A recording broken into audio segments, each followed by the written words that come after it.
We're recording. So tonight we are going to be talking about resetting the tone. Last week we did a lot of creating and destroying and using our clairvoyance as a way to move energy, to say hello to the energy in our space, and to just get used to the idea of sort of healthfully disassociating from that energy and allowing our own frequency to take a step back and to leave an open space there. So tonight we're going to be filling in that open space with an energy of our choosing. And people are already talking and I love it. Oh, no problem. Okay, cool. All right, so I was really drawn to just starting the class tonight with 10 minutes of all of us getting our space together. So eyes closed, grounding, running earth and cosmic energy, and just having it be sort of like a silent group thing. You'll feel everybody else's class container and everybody else's energy, which I think is a really fun little challenge.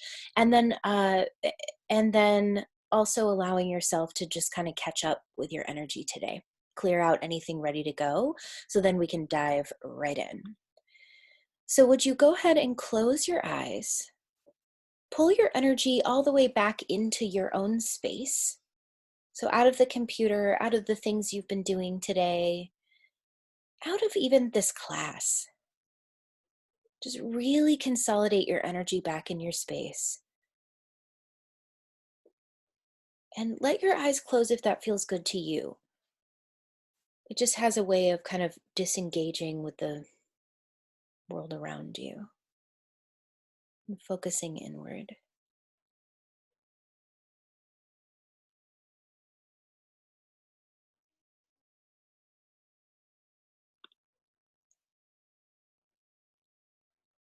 Just allowing yourself to engage with grounding today. What does that feel like to you?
So to catch anybody up who just got in, we're just going to take the first 10 minutes and ground, breathe, and just kind of get in our space here as a community. So take your time and do that. Got 8 more minutes.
So, as you're engaging with earth energy and grounding, would you also engage with the cosmic energy, the planets, the archetypes, where they're at, what they're bringing through you in terms of lessons?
So, letting the neutral energies come in, light up, and move out anything ready to go.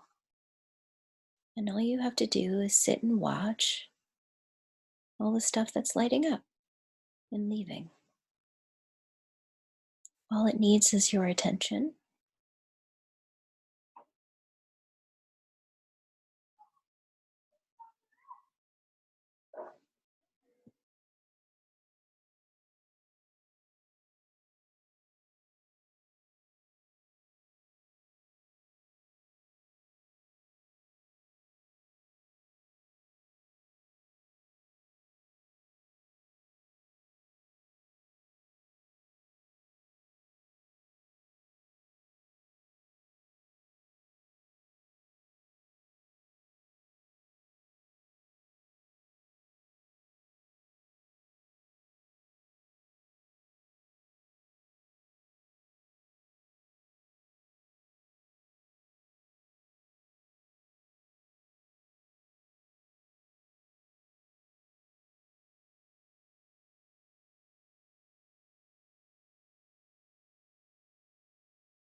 And for the last little bit of this, would you just start to clear out any apathy,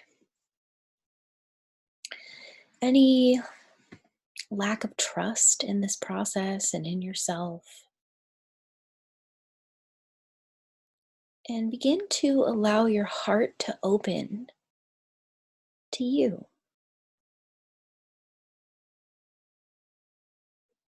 Open your heart to yourself the way you would a lover.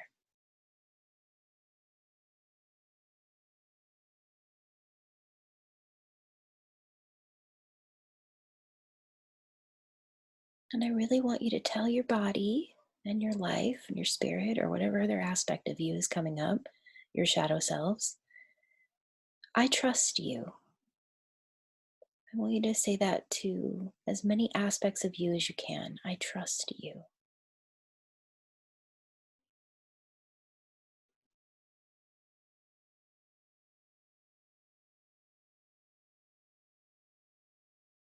It's fair if you don't know exactly what is being shared or what your inner guidance means. It's just appropriate to trust it.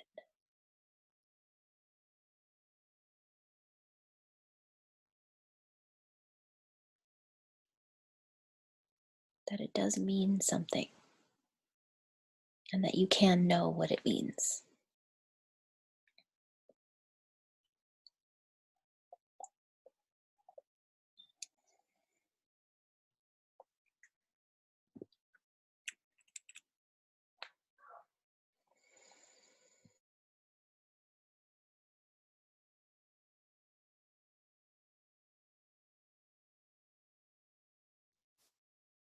Whenever you folks feel complete with that, would you begin to slowly, ever so slowly, make your way back into the shared class space whenever it feels right for you and not a moment too soon?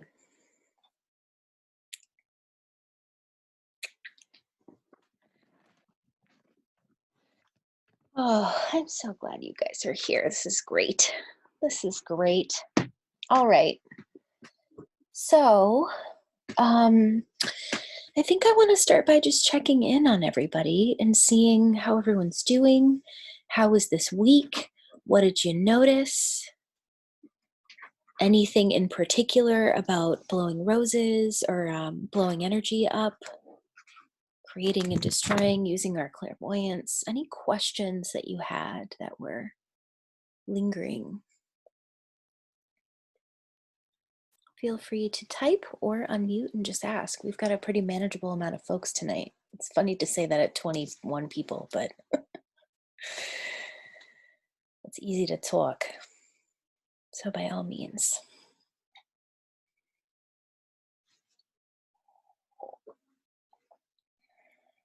I'll share.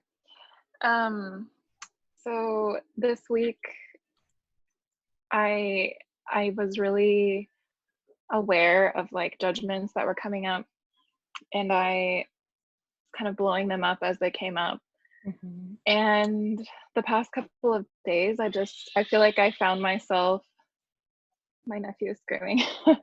I feel like I found myself in this like void almost, like this pit of darkness, not in a good way or a bad way. It was just like the future is just a blur and the past like feels like nothing matters.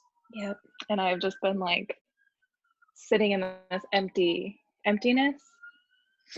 And it is so similar to depression. Like Yeah.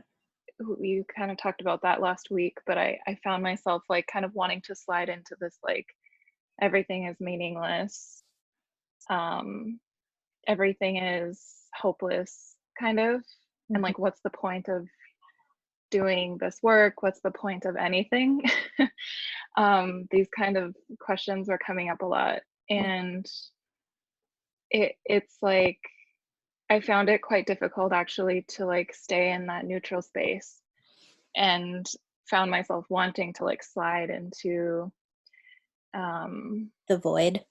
the void. Yeah. And so I kind of just let myself, but like it's dark in there and it Yeah. like didn't feel that good. But Yeah. yeah, that was kind of I don't know what to make of it Yeah. necessarily. Well, thank you for bringing it up because one, I just love to hear where you guys are at, and two, that's a really good place to just start. Is Hmm. talking about what happens in that space, because there is a bit of a method to my madness here. I wanted you to sit in the nothingness because we have a huge yin deficiency in our culture. We have this way in which we need to constantly be doing or constantly be creating or constantly be stimulated in some way instead of being in the nothingness, like a sort of creative soup that happens before you reinvent yourself or you reinvent a creative project or you bring something new to the world. There is this moment where you got to kind of go through that like caterpillar to butterfly thing, and the whole idea of the first 2 weeks where you go down into the descent is to just get real good about learning how to go into that and trusting that process and just being like, well, okay, it's a whole new level of existential dread to deliberately destroy things that you were probably getting stimulation from or had built your whole life off of. Because the thing is, you might want to destroy all of these constructs, right? Like we're busy right now in culture destroying all of these isms that we don't want anymore. The only thing about that on a human level, on a lower chakra level, on a personality and brain level, is our energy were in those isms. That's where our ancestors were. That's where all of our money structures come from. That's where we exchange value. So as we start to go like this and pull our energy out of them, it is a weird feeling. It's like there was no past and there is no future. And all you have right now is this now moment void space that is this almost little psychic womb, which we'll talk about next week, where you can incubate the pictures, the energies, and find you in that space rather than plugging into what was known before. So that is a weird space. I get into that one a lot and I don't like it as a Cancerian. I'm like, I get real unsafe. I'm like, oh my God, nothing is real. Nothing feels safe. Nothing feels like it should. And that's really disconcerting to our primal brains and our limbic systems and the parts of us that want something to be solid. And I think that's where a lot of people in culture are really challenged right now, you know? There's so much that's falling away, good, bad, all of it, that it's hard to sit in the in between space and find that neutrality. But I want to say, neutrality isn't a non stimulus response to something. Neutrality is the ability to be neutral to whatever comes up. So it's the ability to be neutral about whatever it is that's presenting itself. Just so not for the benefit of anybody else really, but for the benefit of you going a little bit deeper in terms of your learning around that topic. Does that make sense? So say the topic of sex comes up in your life at some point. That's really charged. There's a lot of cultural pictures around it. There's a lot of personal experiences around it. Then you've got this other person and their whole own thing. If you can be neutral in that space, you can find the healing, find the learning, find the amusement, and recreate and change the energy. But if you can't find any neutrality, then you're in that gnarly mirroring zone where it's just like, I have this frequency that's lit up, you have this frequency that's lit up, and because neither one of us can clear, we just smash it together in hopes that it breaks apart and we can clear this energy. This class is really a request to the universe to end that paradigm and to have people who don't need that mirroring energy, but can break it apart in their own space and sit in the discomfort of the nothingness before the new creation comes in, trusting that it will. So tonight, I really, really want to get this energy of trusting your process anchored. It's really everything. So even if you don't understand it, can you be neutral enough to go, all right, I don't understand this. I'm not comfortable whatsoever, but I don't need to be. I can be in this and I can move myself from A to B, B to C, C to D. I don't have to know what M is going to look like or what S is going to look like. What I need to know is, what is A to B today? When you are going through the awakening process, sometimes that's all you got, because so much of what you had going on in your space is being destroyed. It's just completely being destroyed. Now, a lot of you have gone through this without this class, right? You've had the awakening process and been like, what is going on with me? Now you have answers. This is what's going on. All of your parents' programming, all of cultural's programming, it's all starting to leave your space. And what's happening in its place is literal space for your spirit to come in and teach you something, to bring you something from a different lifetime, from a whatever, so that you can fully collect yourself and be the full creative expression as a human in this form, in this lifetime. Okay. All right. So we had your energy the first week. I just want to kind of review every single week. We had a talk about your energy, that there's pictures and energies inside of here. I'm going to use this guy today. Each one of these, whether it's a chakra or an aura layer, each one of them have, hold on, there we go. Each one of them have tons and tons and tons of information inside of here. Future lifetimes, past lifetimes, genetic information, past experiences, future experience, everything. It's all in here, right? The chakra is what's real for your physical lived experience, the human body. Out here is what comes to you from the outside world. I just drew the first 3 layers of the aura because we're going to talk about that a little bit later. Would you mind closing those doors or windows for me? Thank you. So you have tons of information in here. You literally don't have to go anywhere else in your life. You wouldn't have to read a book for the rest of your life on spiritual stuff. Just go in here. So you have this, and then you ground this. You actually acknowledge that this is a human lifetime, and you ground the whole experience to the earth.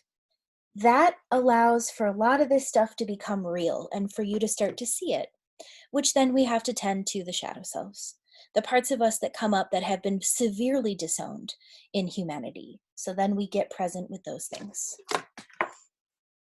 Then we move on to allowing the spiritual experience and allowing the spiritual information to come down from the cosmos, make its way through us, just the same way we do when we allow the earth to come up and heal our bodies.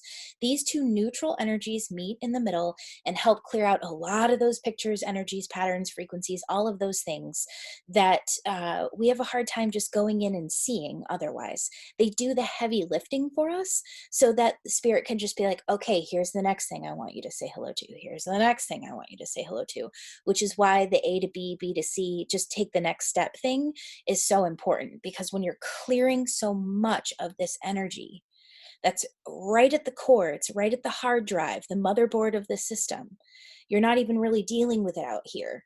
You're dealing with it in here. So as you clear it out, the earth and cosmic comes in, breaks up stuff that's really dense and moves it out of the way. All right, so that's the first 4 weeks.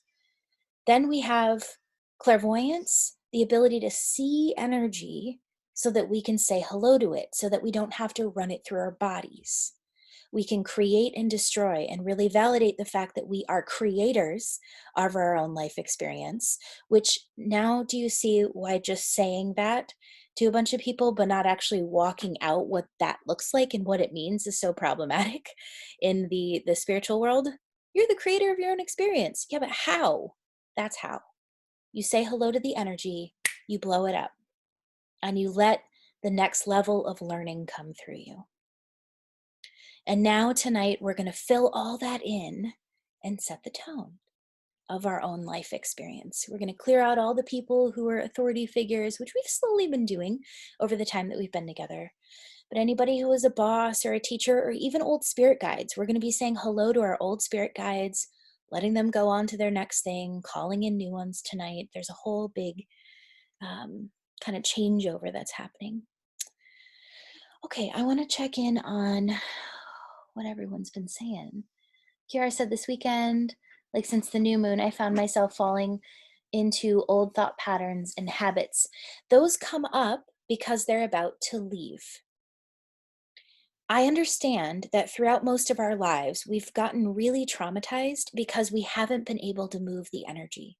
That's a lot of the trauma that we're dealing with in our own lives. A lot of people are out of the heavy trauma situation, right? They're not in the abusive relationship. If you're sitting in this community, you're not fully in a safety issue right now.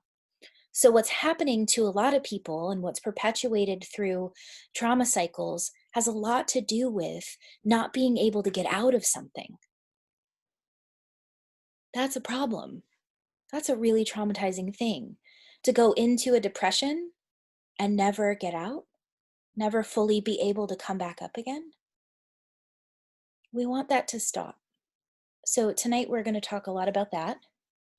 Um, and how you can really trust the process now that you have these tools. You can let go, which is wonderful. You're not like death grip on the steering wheel of the awakening process. All right, Maggie said, I'm having a hard time feeling like I've blown things up. I feel like some of my blowing up goes from a sweet rose to blood, guts, and gore type of blowing up imagery, which makes me wonder if I'm conjuring dark shit in the process.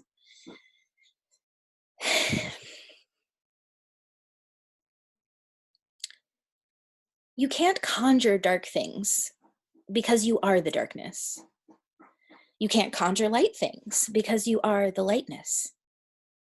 You can focus in different places, but there's nothing outside of you. This is something I really want you guys to understand. This is one of the main discrepancies in terms of spiritual information, that somehow you can conjure bad things. You are all the bad things. You can say hello to them, but you can't create them from nowhere or like channel them through your life in this way, not least with these tools. Maybe some people have some interesting witchcraft they can share around that. But as far as this is concerned, you're not conjuring any dark shit. You're saying hello to the darkness so that it can be liberated. You are the all that is. You are the light of creation. You are the God force that's saying hello to all of this stuff, which is why it's so important to install that higher self voice inside your head. It's important to install that kind of like parental, spiritual parental self. That's sort of the balanced, sane response to things. It's really hard to navigate stuff spiritually if you still have a lot of like, this is light and this is dark. This is good and this is bad. That's where that neutrality comes in. So rest easy, my friend. You aren't channeling anything bad. You're just probably blowing up some stuff that's a little bit gory. Okay, so having a particularly hard time blowing up anger, resentments, and jealousies, of course. So this isn't a way to bypass. This is a way for you to disengage with the energy so that you can feel what's you and not what's somebody else's stuff. You know what I mean? So oftentimes when you're angry at something, it's like two people coming together and being like, we really want to work this energy out. We really can't figure out what this is in this lifetime. And so we're going to come together with this like little flare of a response and figure out what these things are. So I would honestly just conjure as much neutrality as you can and take a look at what it is that you're angry at, and then just do the shadow work thing. Be like, okay, you're angry. There it is. You're pissed. Let me hear it. Why are you mad? What's going on? And install that parental self, that higher self behind the experience to be able to look at the thing and be like, okay, you're angry. I see why you're angry. I get that. What do you need me to do? How can I be of service to you? And just listen to these parts of self as they come up. So we're never creating and destroying or blowing up anything or using our clairvoyance in that way to get out of something. We couldn't anyway, really. But we can get with it. It can clear the way so that we can be angry. And I know sometimes these big emotions or big weird places that we find our energy in at times seems like we're sliding backwards. But as a psychic, I get really excited. I'm like, oh my God, you're safe enough to be pissed. You're safe enough to finally have some type of resentment and jealousy coming up, because oftentimes we're like, I don't want to feel that. I don't want to feel that. I'm not that type of person. I don't want to feel that. So the ability to even just get to that stuff is like really exciting. I know it doesn't feel like it when it's coming up, but if you can just be like, wow, I'm ripping jealous. I'm super, super, super, super jealous. There it is. What you'll notice about things like anger, resentment, and jealousies is they're very intense emotional states. That's where a lot of power is. Anytime you have a really intense emotional state, again, kind of an emotional masochist, but I get really excited because that means that there's a lot of power there and there's a lot of my power there. So instead of pushing it away, I would say just invite it like a friend into your life. If you do that, it takes about 2 to 20 minutes to feel it all the way through, for it to actually have its way with you, for it to calm down, give you its wisdom, give you its gift, and then chill out a little bit. It's when it gets disrupted. And this is the problem with the thing that we got told as kids: stop crying. It's not that big of a deal. Why are you being so dramatic? You're such an actress. You're faking it. All of these things that you heard when you were a kid, it's those like seemingly simple and little things that cause a lot of trauma in people, I notice, when they go to trust themselves and listen to their emotions. It's like when you disrupt it that way, you can never fully get out of it. That's where you've got those deep depressions, those really down beats that you just can't get out of. It's because you can't feel the feeling all the way through. There are times where it is fast and furious during the awakening process. It's right up in your face. It's all you can see. Get excited when that happens. Be a sicko like me and be like, yes, here we go. Because it's one of the last times you're going to have to go through it this intensely before the intensity shifts, drops away, and you can engage with it with a little bit less zing. Has anyone noticed that? Like, as you go around and you're able to engage with these things over and over again, they just don't get you by such short hairs, you know? There's like a space that's there. I always say with clairvoyance and working on your psychic ability that what you notice is condition and response used to be like this.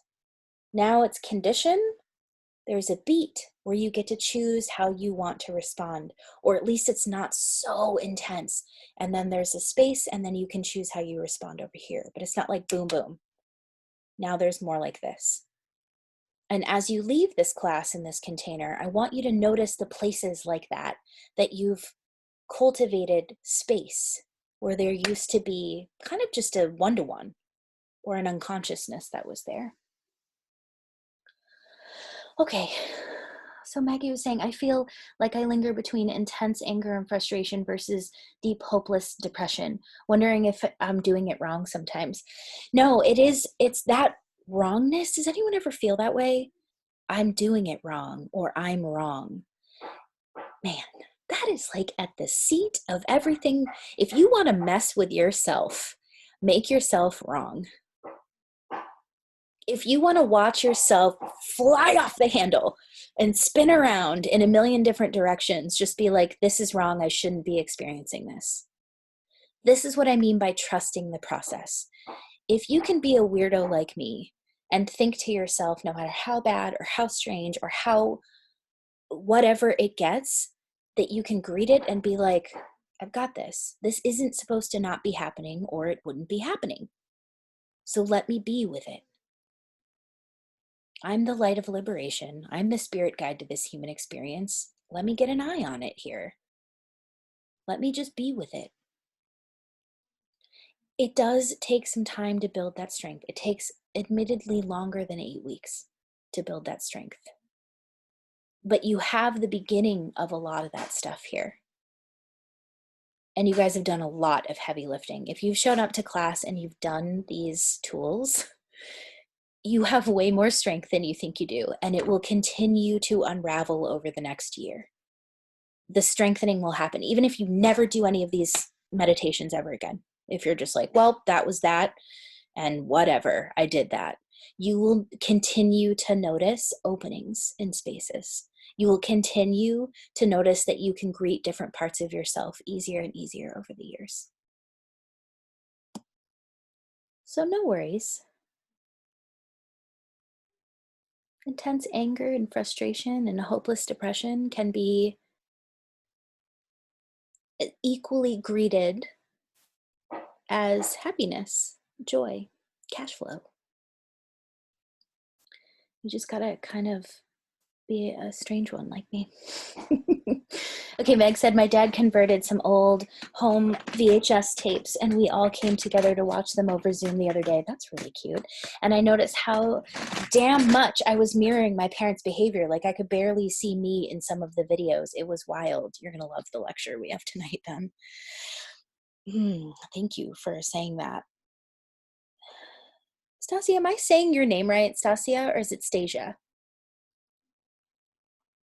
It's actually Stasha. Stasha, thank you.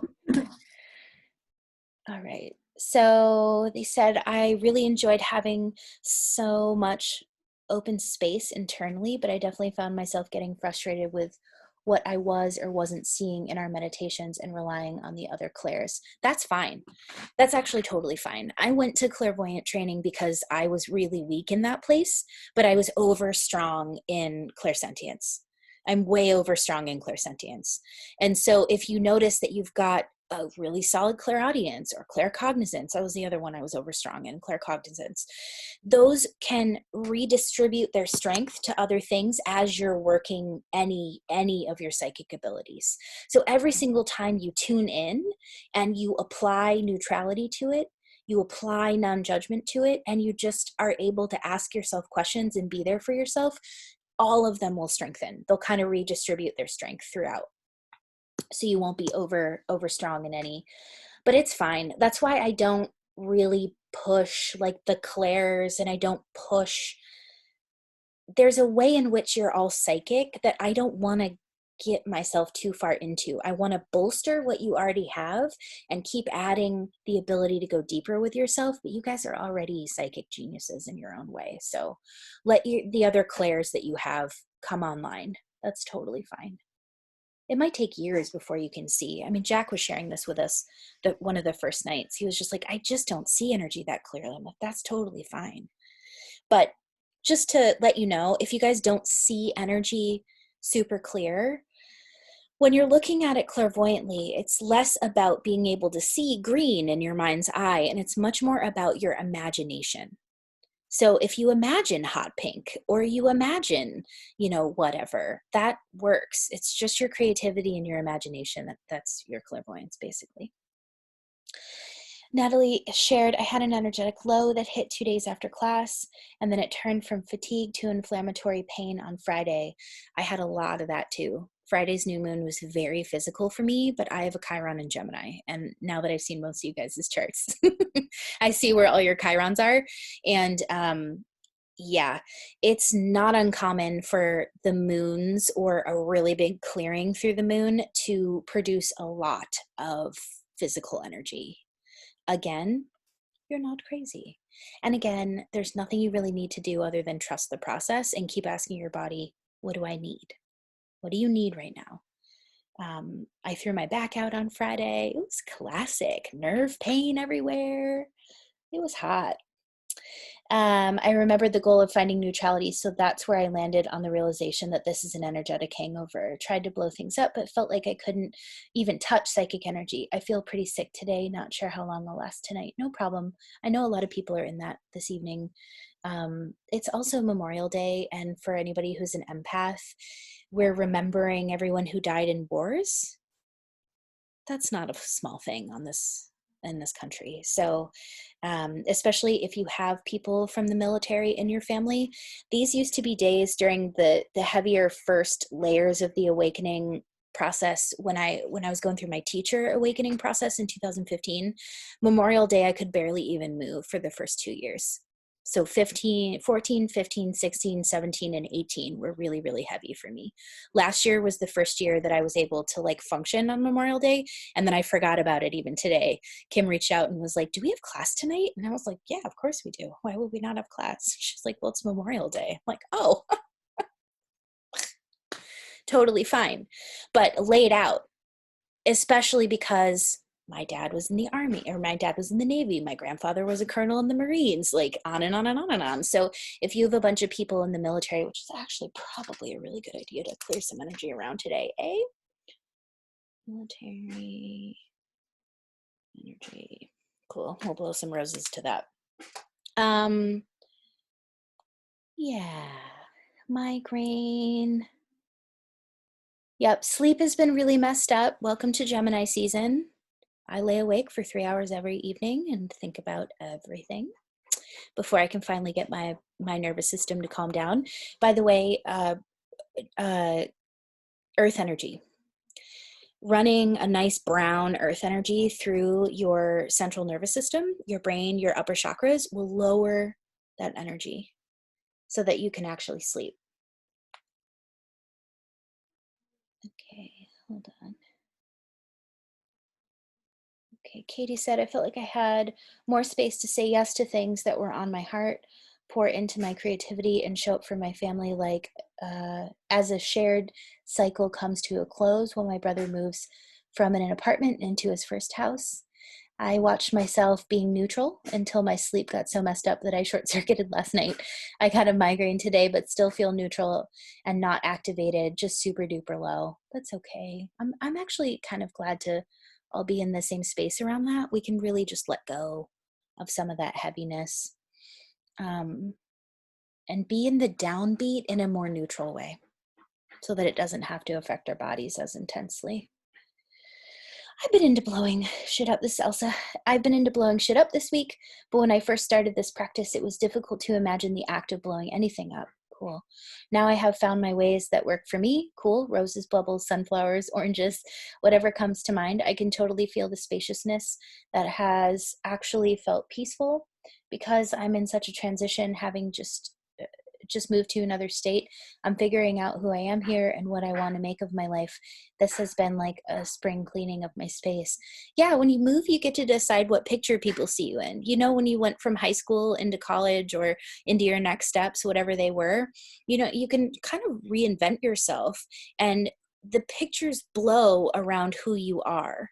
That's sort of the rub of family too. They've got these old pictures of us that we kind of walk back into when we're around them.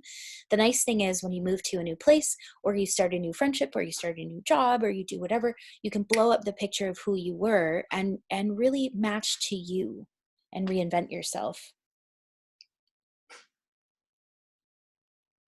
So Laura said, can I'm wrong be substituted for I'm not worth it? Yeah, girl. Yeah. It can. It can be substituted for any terrible thing that we share with ourselves, which always has to do with worthiness. Hello, Venus retrograde. We are going through 6 full weeks, now I think 5 or 4 more weeks of where do you feel unworthy as a person? Where have you been told that you are not worth it, that you are not able to have that thing or do that thing? And you get to really look at those belief systems, which can be heart-wrenching, just absolutely devastating. But I'd rather face them and be like, I don't want to do this, kaboom, than have it running through your space, and have you doing a bunch of things out in your life to kind of quell the hole, the black sucking hole in our heart chakras around worthiness, which, by the way, if you ever experience energy between the third and the fourth, that's normally where that hole is of I'm not worthy. It's sucking right out between the third and the fourth. So everybody run some gold there. Just put a big old gold sun in that space and just fill it in with unconditional love and forgiveness while we talk here. Yeah, this day really hurts my heart. I hear you. Oh yeah, I'm sleeping deep and long, but crazy dreams and not waking rested. Right on. The aura work we do tonight should have some effect on that. By the way, if you want to build an astral body, and I'm not teaching anything about this year, but if you guys have astral issues or have a really hard time controlling your dreams, that's a weird way to say it, but being participatory in your dreams, bringing all of your awareness to your dreams and then bringing all that info back, one of the best things you can do is build your aura. That's your astral body's form, kind of. The aura and the chakras. That will allow you to leave your body with all your information and come back into your body with all your information. Astral stuff. Okay. All right. Let me just check in here. Make sure nobody's trying to get in. Yes. I had a feeling Monica was trying to get in. There she is. Okay. So, how do I want to start this?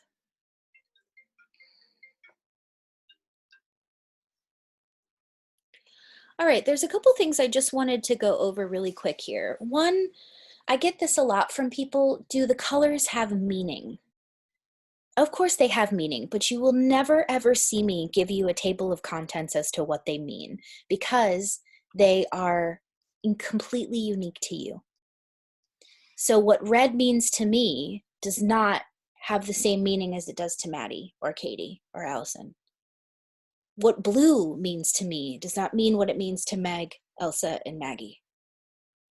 So you being able to assess what the color means is you being able to ask what the color means.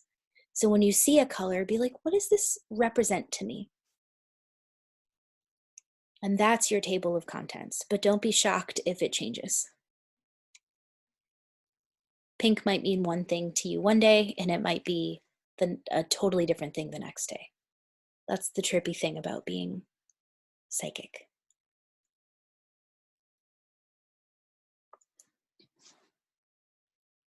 Okay. So the other thing I really want to talk about and highlight here, I don't think I could say this enough and in as many ways as I can possibly get out of my fifth chakra. Trust your process. So much of not being able to come through something is because you've lost your safety and your ability to trust your process.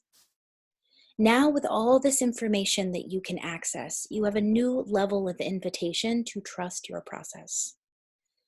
Do you know that this little body of work, this ability for me to trust things, has extended all the way to trusting every single human on this planet, especially as we go through this process? That's been the most shocking thing about this COVID changeover. I'm like, oh my God, my trust process went ninja. I actually trust every single human on this planet. I trust that they're carrying out whatever little thing they need to carry out, which will get us to the next thing, which will get us to the next thing, which will end in all of us having clear communication, understanding one another, actually being able to cohab on this planet. I trust Trump. I trust Bill Gates. I trust Jeff Bezos. You know what happens when I say that? You guys are all smiling because you can feel it. I now merge with Jeff Bezos. I now merge with Bill Gates. I now merge with the Trumpy dump. And I now can work with that energy because I can be in communication with it. I can be in connection to the thing. I trust the World Health Organization. I trust you. And whatever way you're taking this, whatever information you have of it, whatever way you're like, this is real and this isn't, I trust you that that's exactly what you need to be thinking, being, doing, saying in order for you to bring through the next level that's going to help our entire human race take it to the next step. So the trusting of your own process, just the advanced version of it, I want to give you some cliff notes here. Once you start really doing this with you, you start to trust everyone else around you. I don't agree with all of these people. I'm still going to put my little weird hat in the ring and what I think, but I actually trust everyone, meaning I don't need to control them. I don't think they're just one-dimensional. I think they're fully formed humans that think that this is the outcome we should have. I don't agree. I want to move it in this direction. But those two things can cohabitate really effectively when no one's wrong, and I essentially trust people. So I want to invite you into a really deep level of that tonight.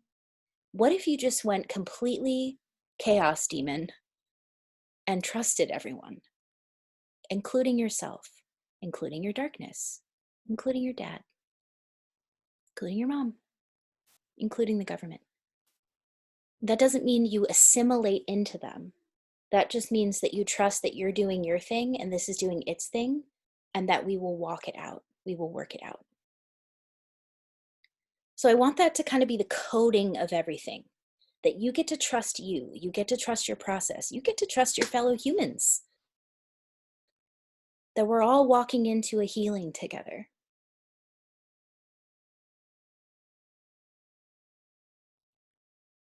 All right, so setting the tone in your space. Oh, wait. One more thing about that. I want to talk about games and mirroring since we're in the seventh chakra this evening for the most part. So in the vein of trust, each person on this planet has an agenda, right? Everybody's here learning something, wanting to walk something out, and wanting to guide their life experience and that of the people around them into the highest version of what they think is right. That's a really easy way to trust people. This is the way Bill Gates thinks we should be.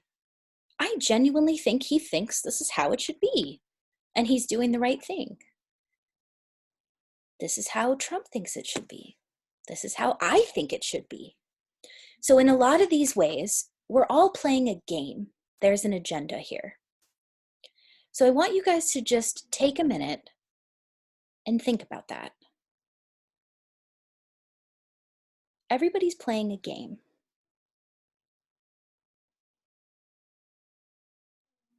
Of what they want to see on this planet, what they think is right, what they think is real.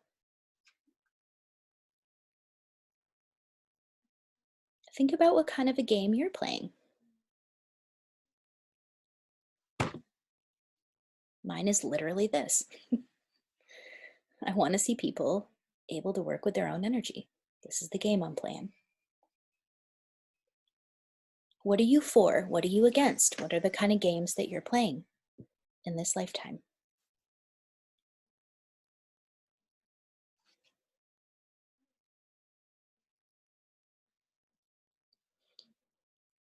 So one of the best ways for me to illustrate this is actually, Carissa, you sent me that David Icke thing, and I watched about half of it. I'm going to watch the rest of it. But this was such a good, listening to him talk. Do you guys know who David Icke is? He's OG conspiracy theorist, but he's really tuned into the kind of the way that the nefarious sort of darker energy moves on this planet. Because I think we can all agree that there's some things happening here. It doesn't seem to be money, honestly, as a psychic. It seems to be consciousness, which is why I started helping you guys fill in your consciousness. If you have your energy in the third layer of your aura, capitalism can't be in there. You take up much more space than that. Now, you might have to fight a little bit to get in that third layer because it's a lower chakra and it's heavier and it's been on the planet a really long time. That's a game, though. That's a game that we're all playing. So as you unmatch from that, you get to choose what energy goes in there. instead of it just constantly sort of matching to something else. Christianity, Islam, Judaism, that's a game. That's a game being played at the 7th chakra or 7th layer of the aura.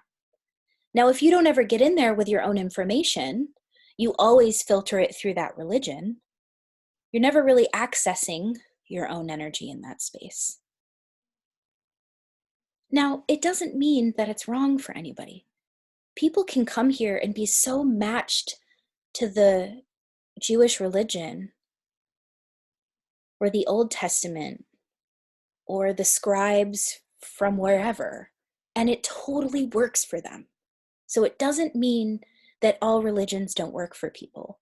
They might have come here with the lesson that they wanted to learn in their 7th chakra about just what Christianity teaches, the light and the dark of it, the good and the bad of it.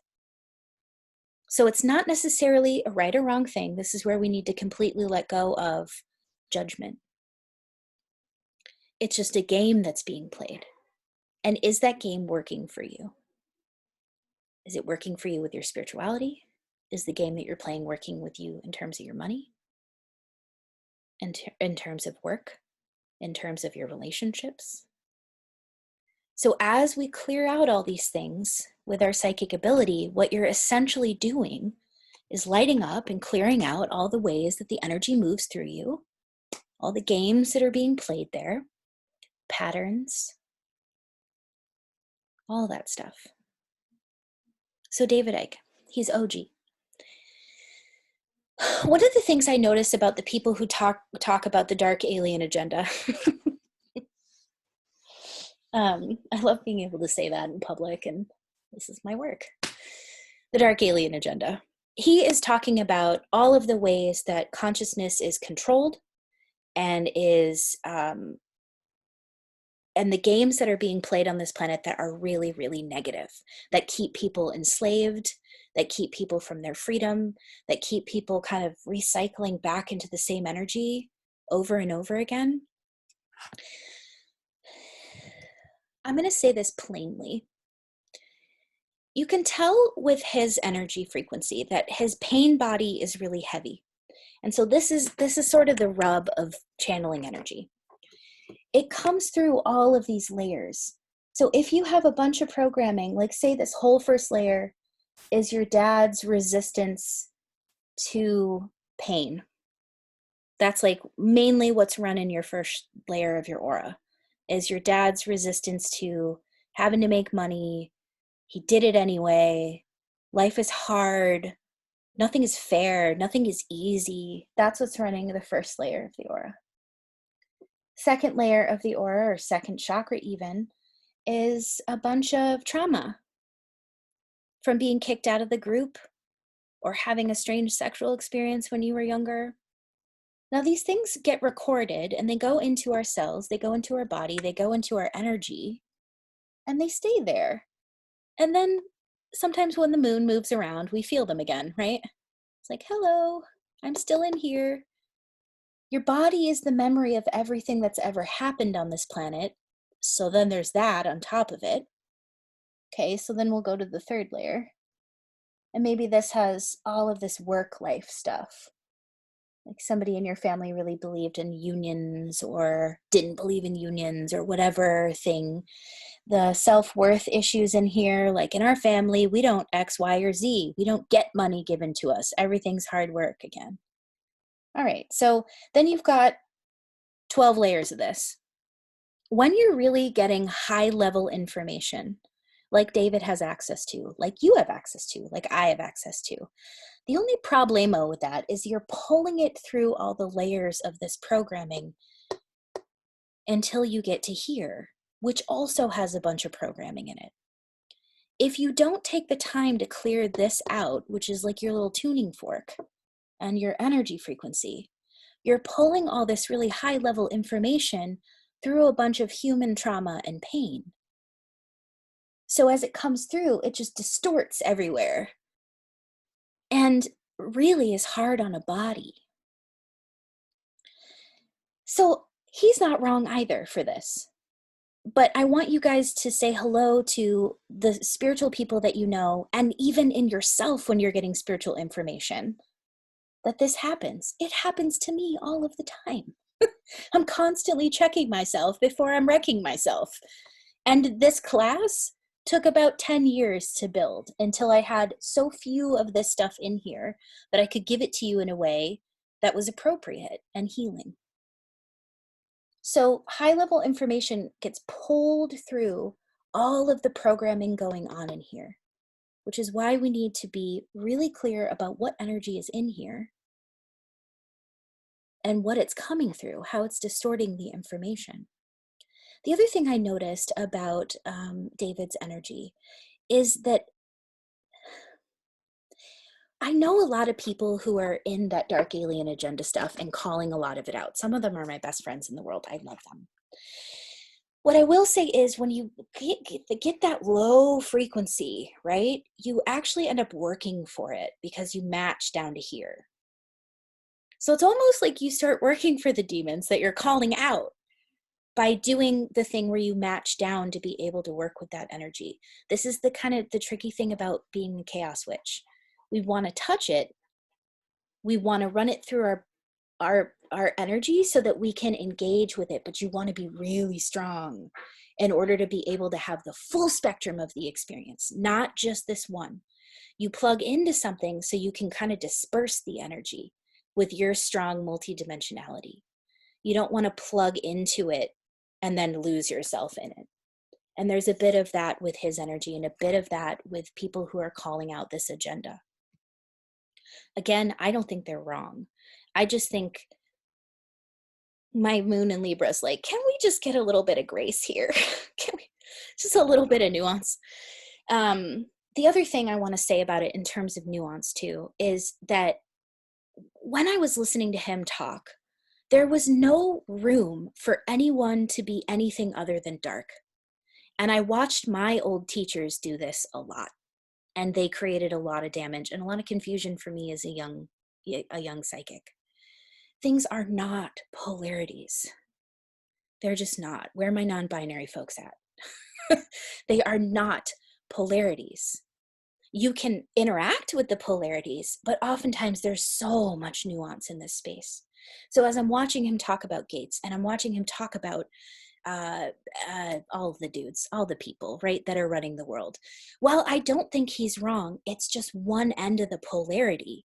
He's not humanizing anyone, and that's the thing I'm most concerned about.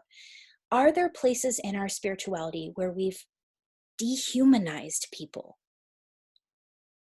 I'm willing to bet that Trump's heart breaks. He just doesn't let us see any of that because he is a 9-year-old boy running his central nervous system. I'm willing to bet Bill Gates really wants everyone to be vaccinated because he really thinks that that's going to be the way that we eradicate something like this, just like we did with polio.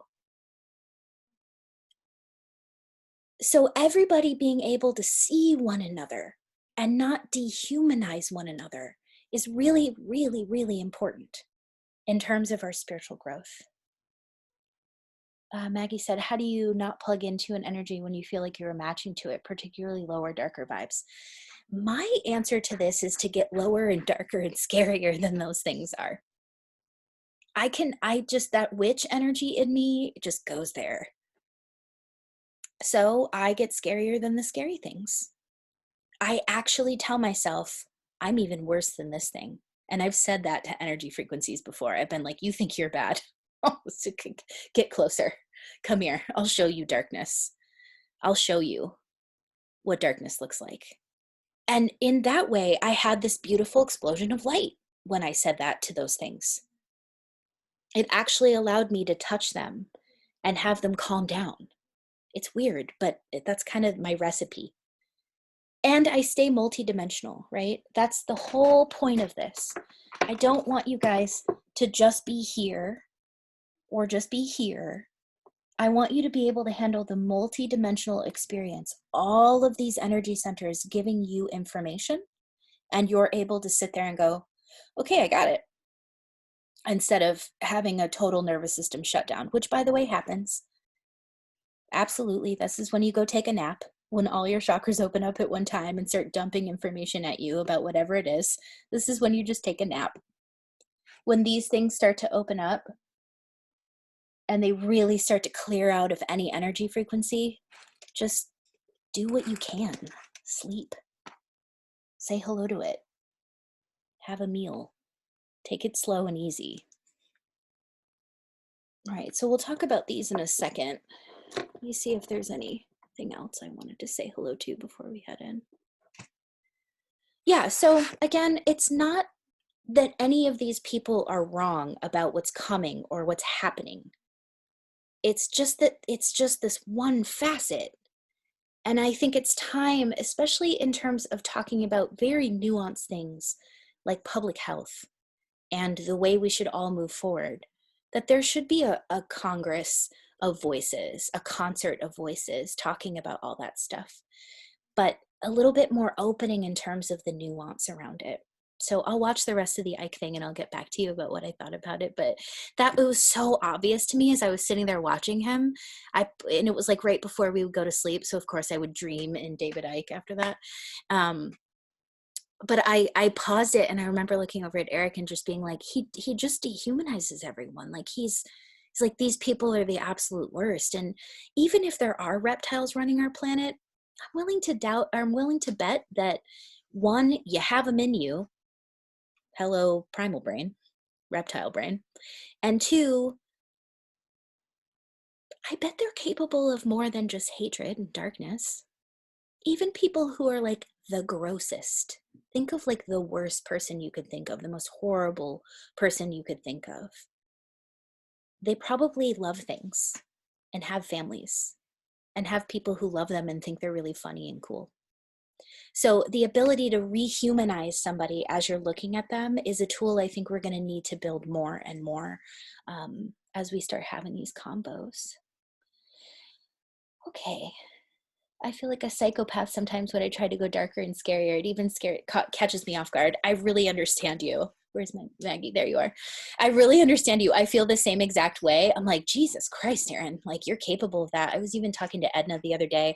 We were talking about business and people who are in business, and she's had some experiences where she's seen some coaches build out a whole business for somebody and then be like, okay, well, it's all on my platforms. And I got really honest with her. I was thinking about this today. I was like, man, I should probably walk that out. But Edna understands it's a Scorpio. My midheaven is in Scorpio. Your midheaven has to do with your dharma and your work in the world. I was like, I would fucking burn that person's house down. Like I wouldn't even be able to stop I would, are you kidding with me? There are certain parts of our personality that are so fucking primal. And to me, why not embrace that? It doesn't mean I'm actually going to go do that. Of course, the other parts of my brain would be like, okay, don't burn their house down. But you know, I'm cooking up a spell. You know, I'm like, oh, you're about to get that karma right back. It might not be by my hand, but it'll be by somebody around you. You know, like that part of me is the reason I can teach this with such nuance. It's the reason I can show up for you guys. I have the physical power because I'm not shoving it down or being like, no, I'm a vegan. Like I love vegans, but I would also kill anything and eat it. Like I'm that way as a person. And so I think when you really get down to brass tacks about who you are and how primal you are, one, you gain that strength back again because you're not pushing away any of the more terrifying parts of you, especially for you mamas out there. I know you guys know what I'm talking about. You would fucking murder. You would tear something apart for your child or to protect it. And I want you guys to remember that when you're coming up against some of that stuff inside of yourself and it's freaking you out, like just mama bear it, just go after it. Everything. This is a sort of as above, so below type of thing, like a Hermes Trismegistus, Hermetic law, but everything wants to be consumed by the other thing. That's what we're doing. When we're in love with each other, we're consuming each other. So that deep desire to be completely consumed is absolutely awake in the shadow selves and in the shadow work that we're doing. And whenever you're looking at the psychopathic or scary or darker parts of yourself, you can allow yourself to have that power back again. Doesn't mean you need to go do it, but LOL, yes, it's dark. The end is better. He lightens up a little. God, I can't wait to see him lighten up a little bit. Poor David. Oh, funny. Okay. Okay. Beautiful. All right. Is there anything else I need to say hello to here? Yeah, we're going to clear some way on other people's truths and clear that out a bit. Yep.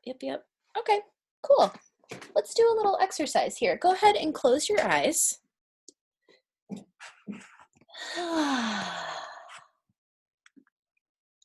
And would you just say hello to the darker, more primal parts of you, since we're already here? The one that would cut a bitch. I love that part of you.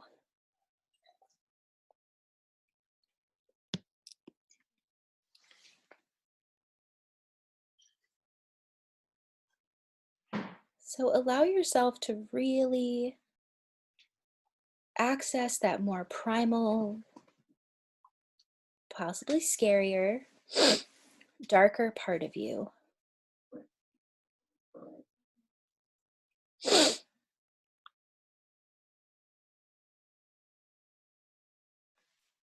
And would you invite them to come forward and actually reside in you? And just say, I'm sorry that I was freaked out by you. I wasn't able to hold your power. I'd really love for you to come home now.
So does everyone have their rabid primal selves all nestled deeply in their fourth chakras?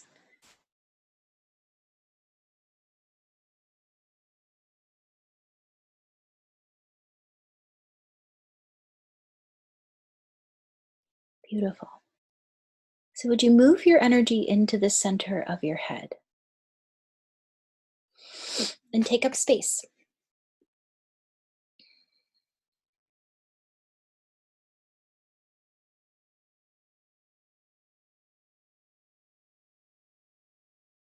Would you decide to be clairvoyant this evening?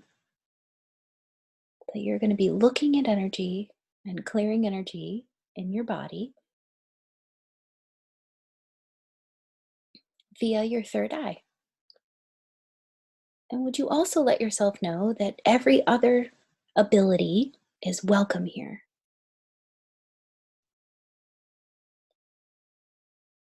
So whether you're seeing it, intuiting it, knowing it, feeling it, tasting it, touching it,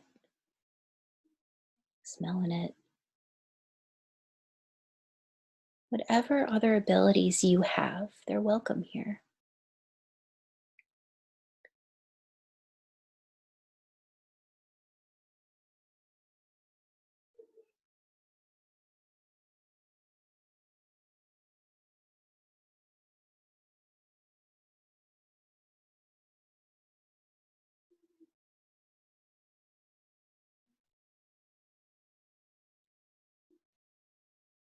So we're going to be doing a few layers of things. You might want to have your workbook by you. You might want to do the old meditate and note taking.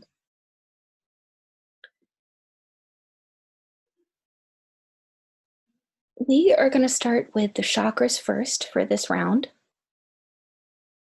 What we're going to be doing is saying hello to the energy in that space, seeing what the predominant game that's being played in there is. And it's okay if you can't access this. I'll walk you through it.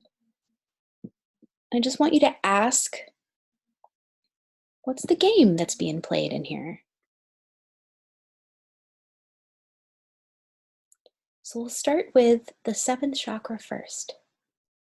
Would you say hello to the energy of the seventh chakra by taking a look through your third eye at the color and energy that's awake and present in your seventh chakra?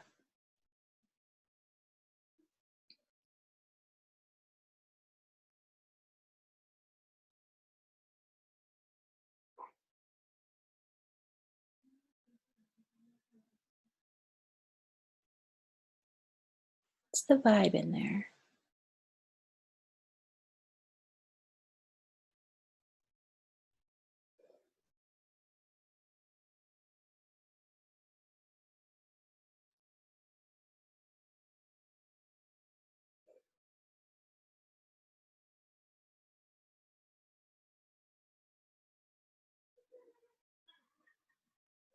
And would you notice what's funny about this?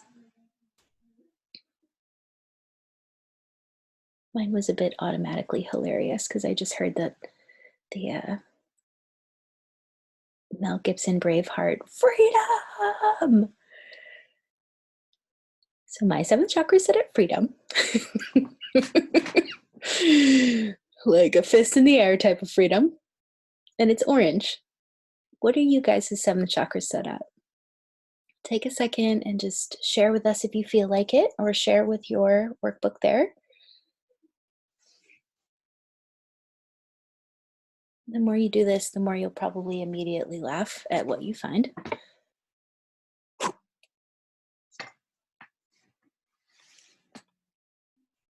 Impatient yellow. I like it. Ooh. Maddie says hers is like a hot tub filled with indigo paint. Yummy. Maggie's is blood orange. Out of service is the message. That's brilliant. Purple, hazy, illusion, and fantasy.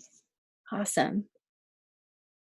So what happens when you guys ask, what's the game being played in here? It's okay if that's a little confusing right now.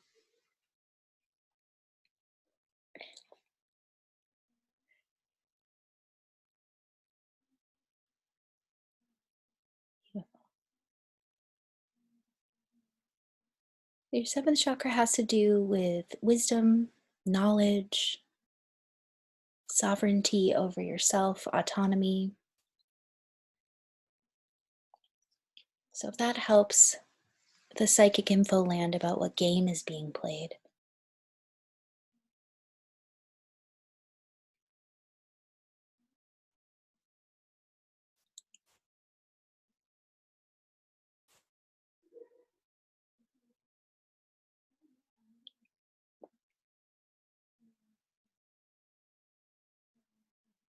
Beautiful.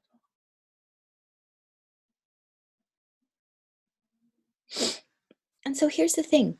If nothing is right and wrong, do you like it? Is that the game you want to play? Is that the color you want to rock with? Is that the tone you want to set?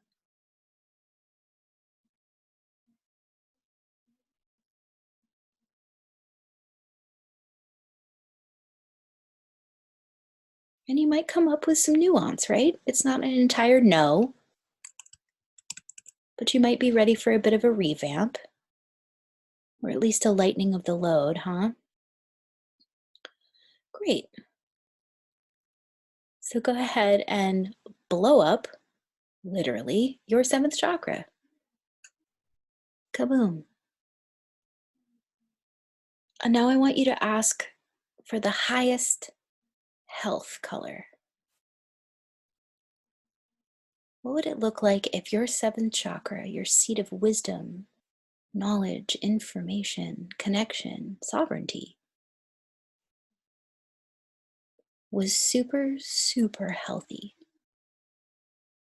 What color is that?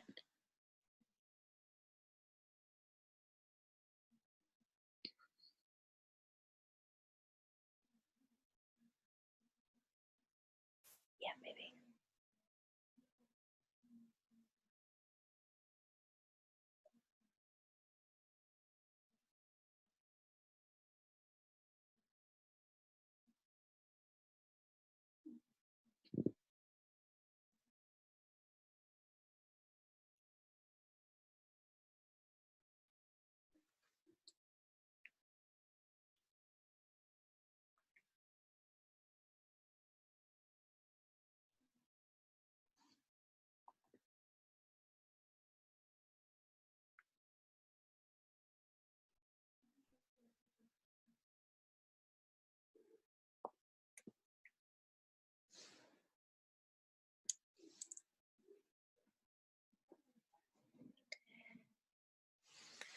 Beautiful.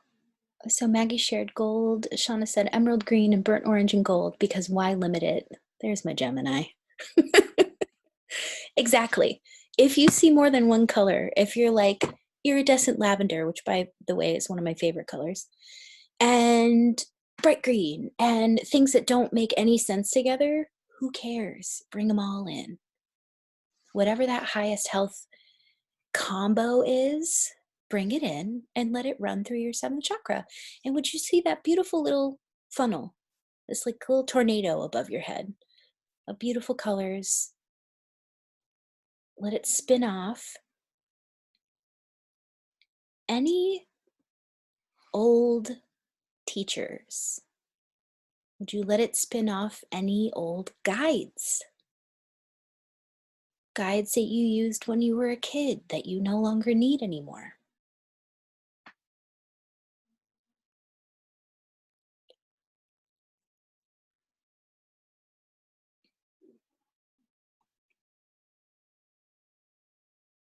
Would you let it spin off anybody else's truth that you have been housing in your seventh chakra? And would you find your truth?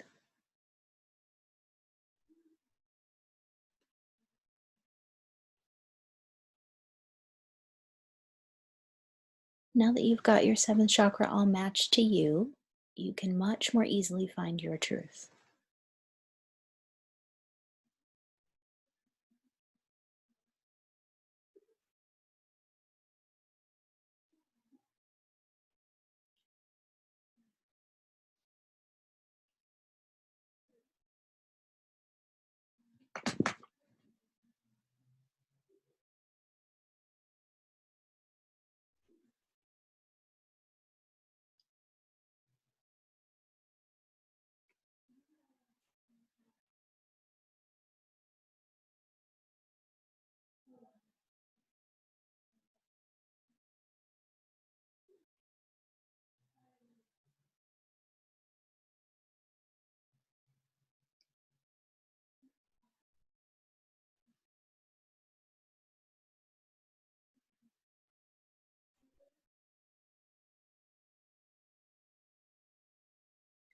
Is everyone feeling that truth coming down?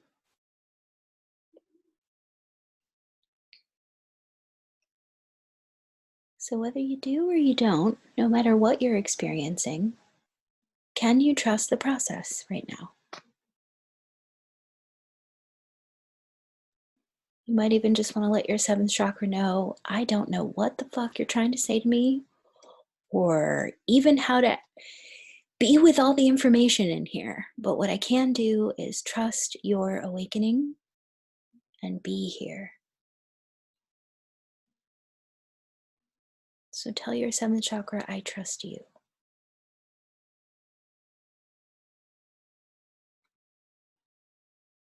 And let's do a bit of a clairvoyant workout and drop now down to look at the first chakra. Say hello to your first chakra. What is the color? What's the vibe?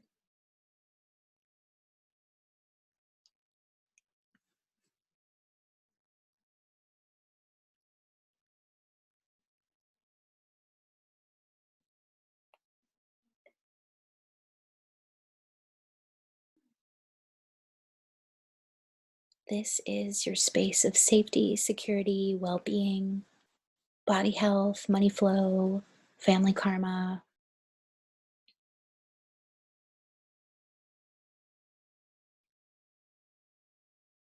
It's very much a chop wood, carry water type of chakra.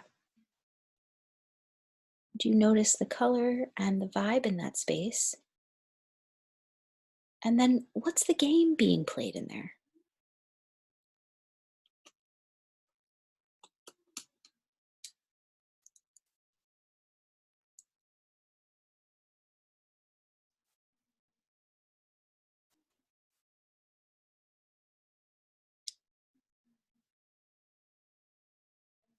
And by all means, feel free to share in the chat box if that's fun for you, makes you stay engaged. I'm cool with that.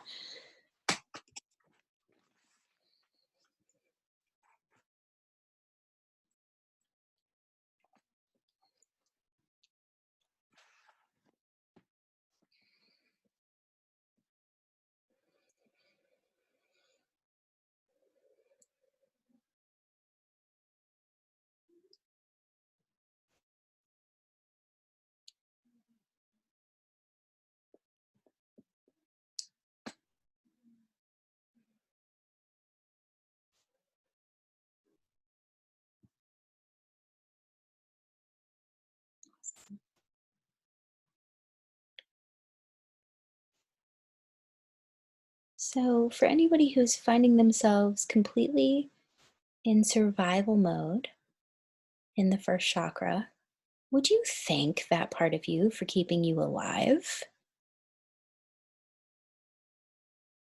Like, honestly, throw it a parade. It did such a good job. You're alive.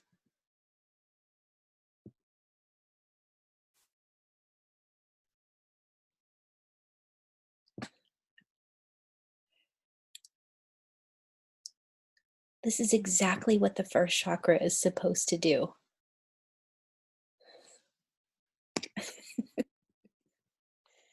Spirit's like, your daddy has won. He's kept you safe.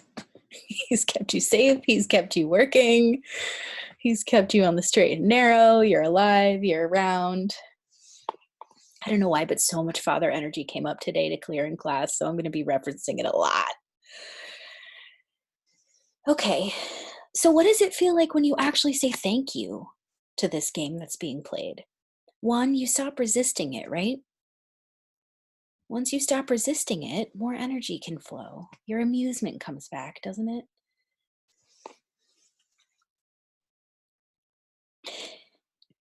Maggie said RuPaul joined the parade to celebrate. Exactly. She's a live queen.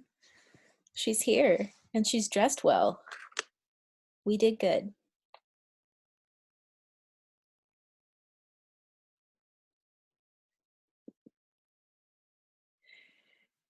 Beautiful.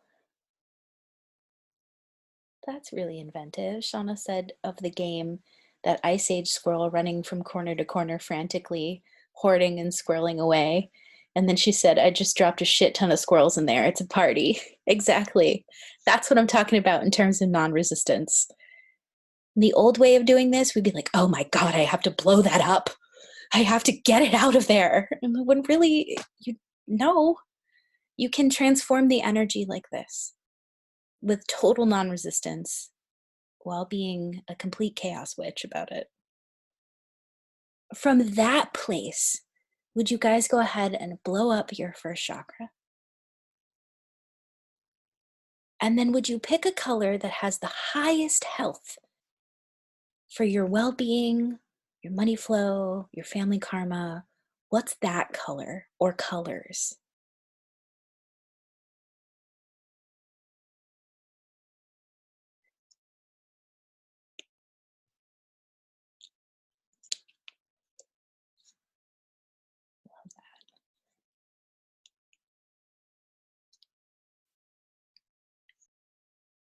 And would you fill in that survival space with those tones that are compelling to you?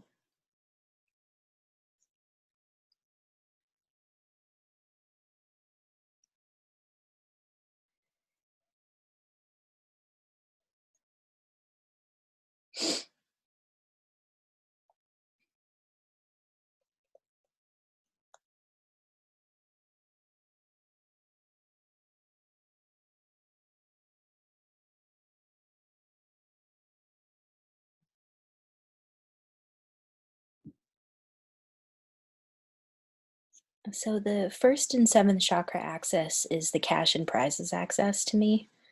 It's where you really bring in, channel in all of the good stuff and then land it in that nice, strong first chakra. So would you sit and relax and just receive your cash and prizes?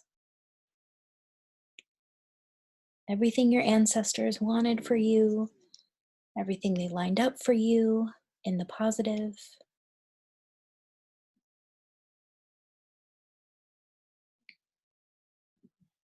You're living the effect of the things they didn't clear. So now that they're out of body, I promise you, every hope and wish they had is bestowed upon you and is coming to you. So would you just absorb the cash and prizes? Let your first and seventh chakra have all of it. Fill up, fill in.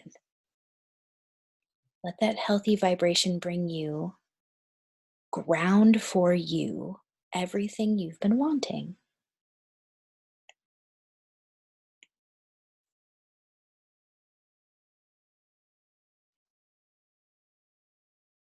And if there's some worthiness voice in your head that's all piped up right now, just tell it to pipe down for a minute. We'll get to it when we get to the fourth.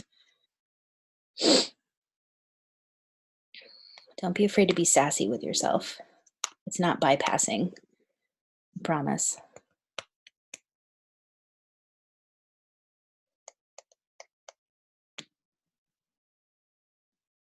Beautiful. We feeling good in the first and the seventh? Cool. So let's do the weird meta thing. Pull your energy into the center of your head. And would you look at the energy of your sixth chakra?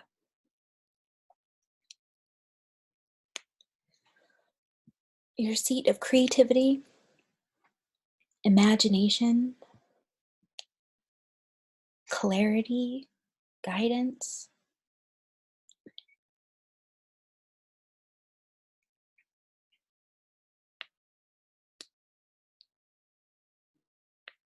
Amusement, neutrality.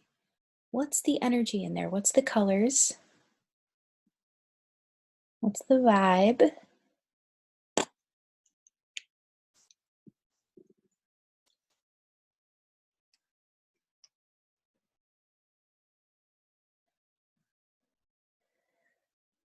And what's the game? What's the big idea in here? What are we doing with that sixth chakra? What's it for?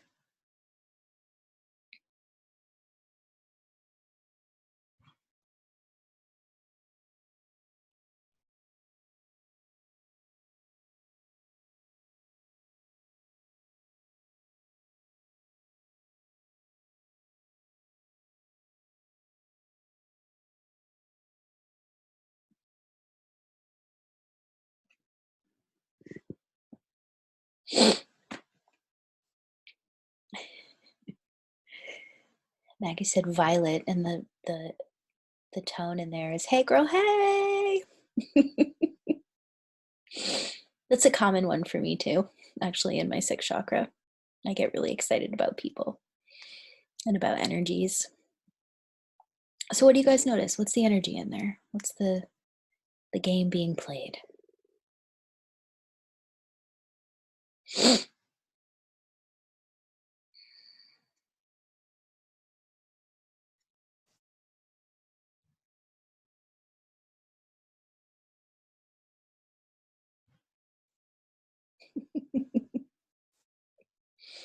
Shauna said hers is cobalt blue with metals, hella modern, like a spaceship. The bridge, yes, I get that a lot too in there. No wonder my seventh was all chill. The sixth is hoarding / control command center. Chill as in hippies. I get you. Beautiful. So yeah, if you notice a lot of control in that space, my sixth is like a car drive through cut out of redwood, and the vibe is life really is easier if you go with the flow instead of barreling through everything. Yes, Aries Queen.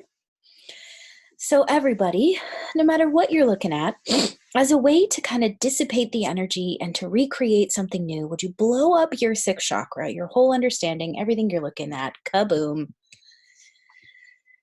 And would you find and ask for and demand your highest health in terms of your vision, your clarity, your amusement, your neutrality, your command central energy?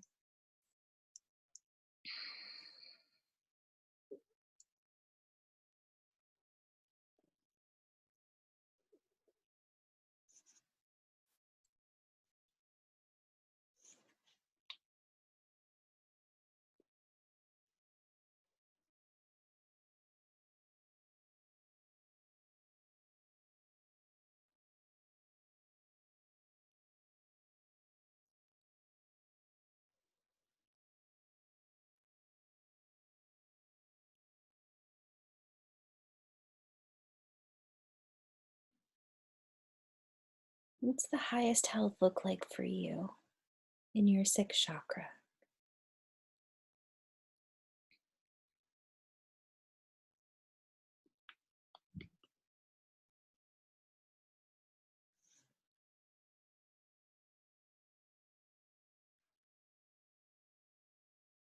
Sixth chakra is a really good one to say, I trust your process.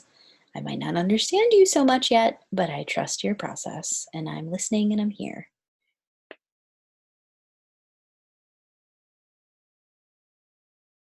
Beautiful.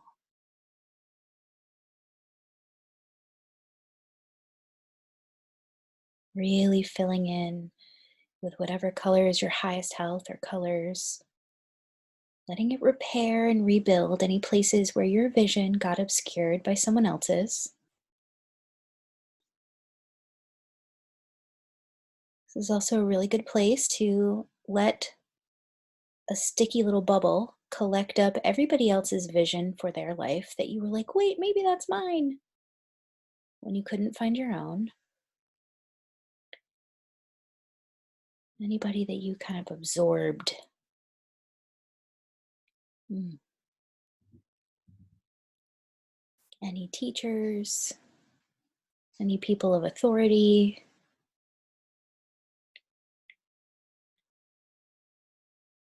and any modalities. If you guys practice any modalities, the creator of the modality.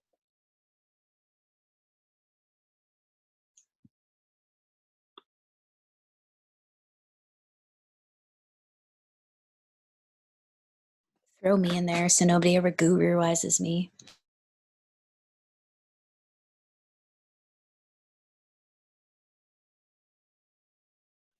And go ahead and blow it up.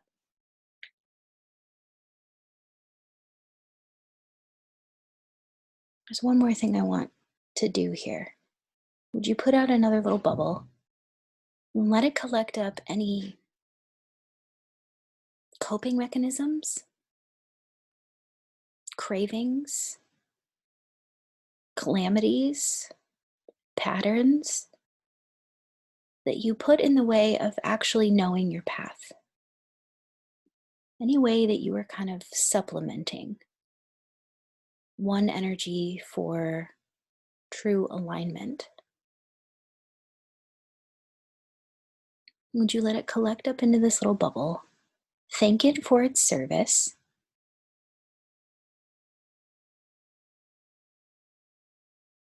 And let it float out and blow up. And you stay here, and would you drink in even a little bit more of the energy into your sixth chakra?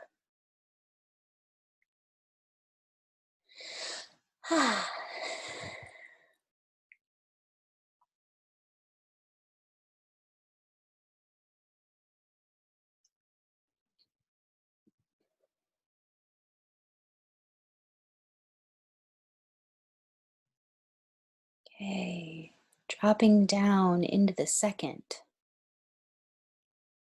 Saying hello to the second chakra while you're sitting there in your sixth. What's the energy of the second chakra? What's the color? What's the vibe?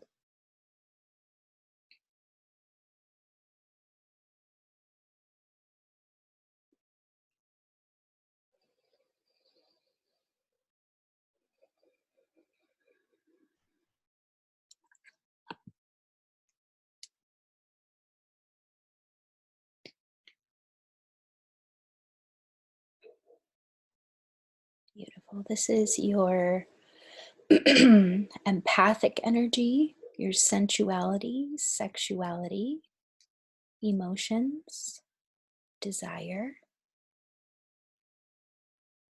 This is the energy governing those things. It's the thing currently setting the tone.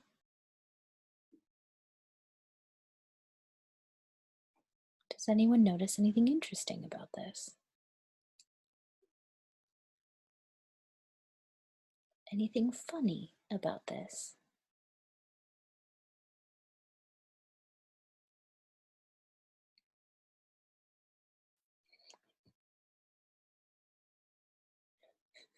Shauna. She said orange, oranges, loony bin, padded room, raw primal chatter, very unexpected. Mine's having a party. Nice, Monica. Sketchy, like blood red, creepy crawly, totally unexpected too. Yeah. Well, we did light up a lot of that raw primal energy before we went into session. Beautiful. So much sex. Love it. Giant bubbling cauldron of orangey, gooey liquid. Love it. Awesome, you guys. Would you thank the silliness of all of this? Jeez.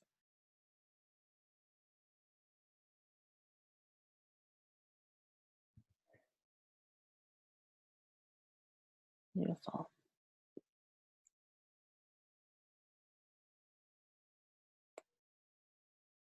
And just really thank it for being there. Thanks for being a second chakra.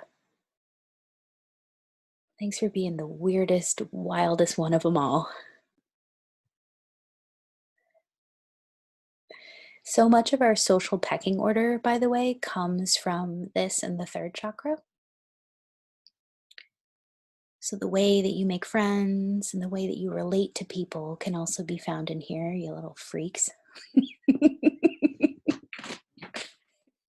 This is why we all get along. Would you go ahead and just blow it up, blow it to kingdom come? And would you sit with the empty space? Ooh, second chakras hate this. Would you work your yin muscle here and just sit in the inky black nothingness?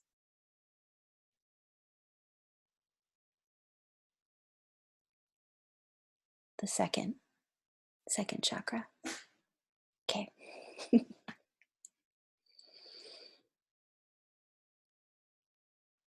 So just let there be a void space. And then with the most dramatic parts of you, would you demand to be shown the highest health in the second? The highest health of your sexual organs, of your desire, of your connection to society, community, and the group, of the wildness that is your sexuality. Has anyone noticed that that thing is a lifelong study? Yeah. Getting to know your sexual animal, your erotic creature inside of you is a multifaceted thing. Would you just douse it in health?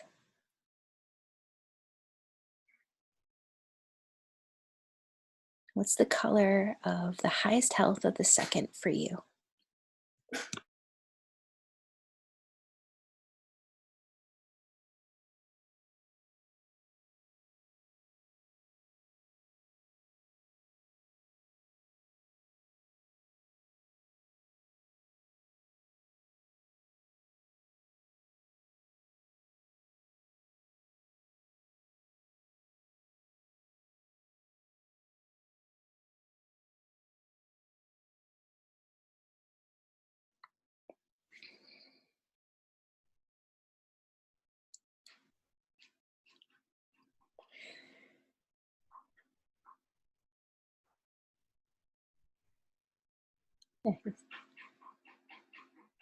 Beautiful. Would you bring in all of the colors and the textures and the energy for health in the second?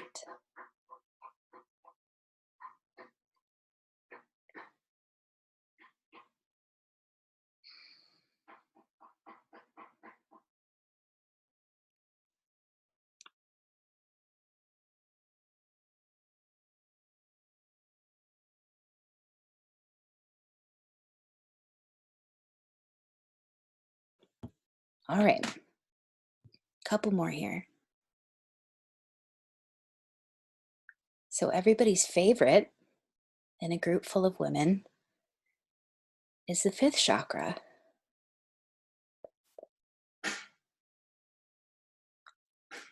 Sorry for my neighbors building a whole other ADU outside. That's like the thing they love to do now is just hammer things at all hours of the day and night.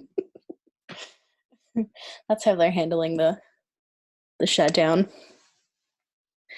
All right, fifth chakra. What is the color? Move into the center of your head. Would you look out in front of you and ask to see the color of the fifth chakra? This is your communication space, both with others and with yourself.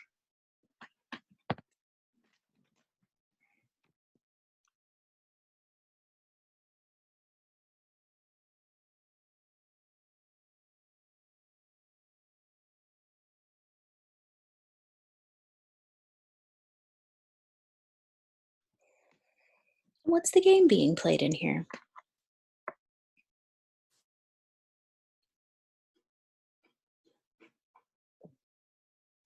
What's the tone that's currently set?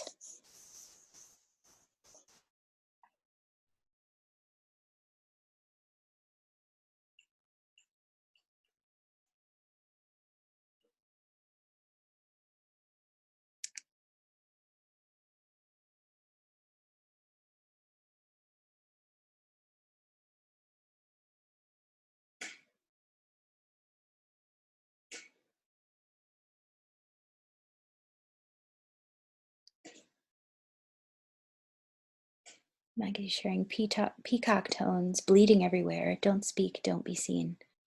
This is what I love about being psychic. When you think about peacock tones, I love those tones, those beautiful jewel tones. You would never think they would be saying, don't speak and don't be seen. But that's what they're saying. Aw, the little engine that could. Yes. It's green, but it has vines and thorns all over it. It doesn't feel safe to speak. Gray and light blue, sky with clouds, bark, collar / chain. Yeah. Welcome to the fifth chakra in a female form. It's exciting, isn't it?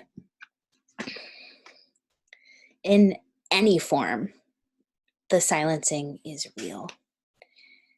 Mary's saying inky blue, splotchy, not worth it.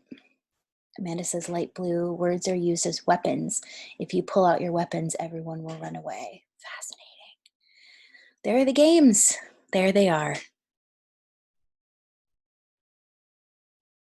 One of the beautiful things about learning how to do this is that now you can see what energy and what game somebody else is rocking with. When you can see that, we don't bash somebody over the head with it. We do not even tell them that we see these things because they have no context to understand it. It's for us to understand where they're coming from and how to speak to them from the place that they're sitting in while not having to match to that person's energy. You can just say hello. So it's the end of codependency. Let's all just blow a rose for codependency. Speaking of parents, moms and dads are really good at this, right? Be like, well, what your father meant was, why do you have to disassociate what your dad wants? Why do you have to do that?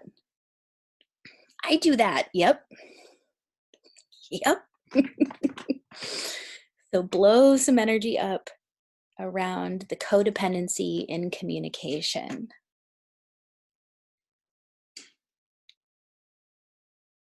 Oh, interesting. Chelsea shared the game is eloquence, skirting, tailing around the point without speaking it explicitly. It looks like a hot pink orange boa that looks like it's choking, but the feathers are just gliding around the neck instead. Really interesting. Beautiful. Isn't it feel really good to get this out of the space? Go ahead and blow up your fifth chakra. Blow it up so it can't even find the programming, can't even find you again. It's just confused. It's like, wait, where? There's nothing there anymore. And would you sit in the nothingness? Just get cozy.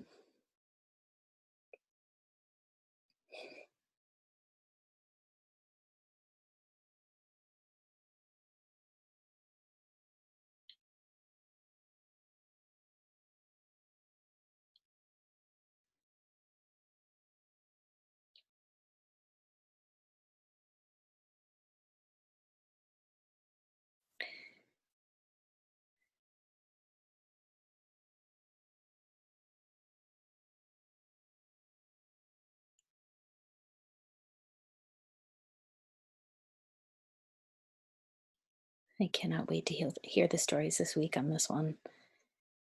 This is going to be fun. All right.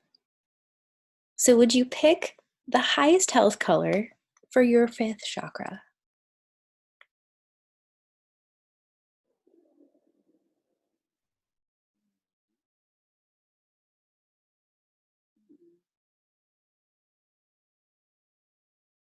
And if it's not one color, let it be as many as it needs to.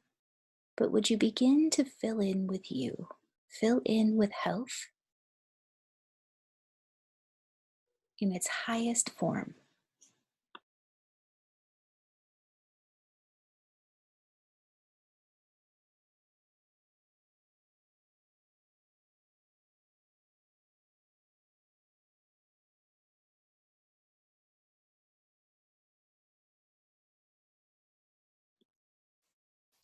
Shauna's asking, can it be clear? I just want it to be clear and shimmery like water. Yep, it sure can. You can always set the tone in your chakras at that crystalline, clear color if you'd like.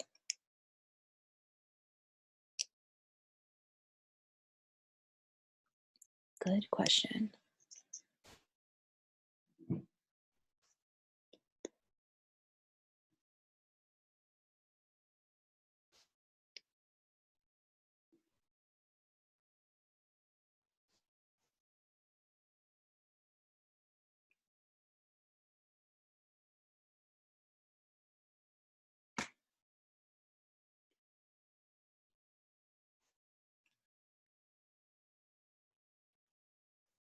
So highest health in the fifth chakra.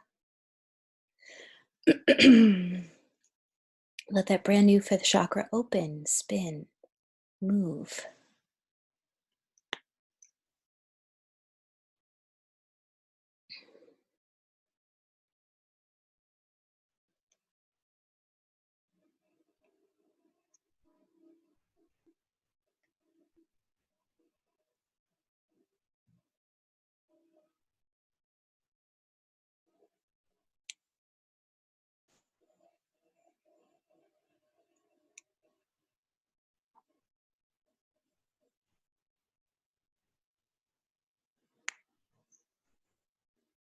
Alrighty. Now that the sawzall has come out for them, we might as well drop into the third chakra. Seems pretty appropriate.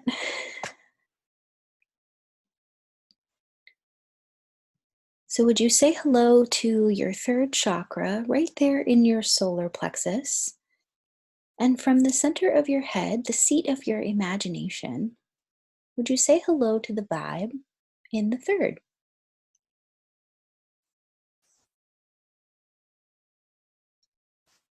And what can you know about this tonight?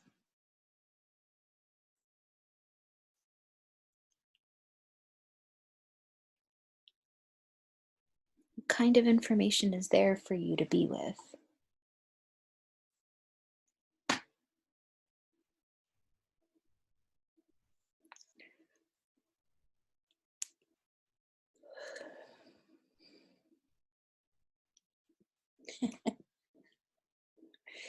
Your third chakra has to do with your self-worth, self-confidence, self-esteem, personal power, the way that you metabolize energy.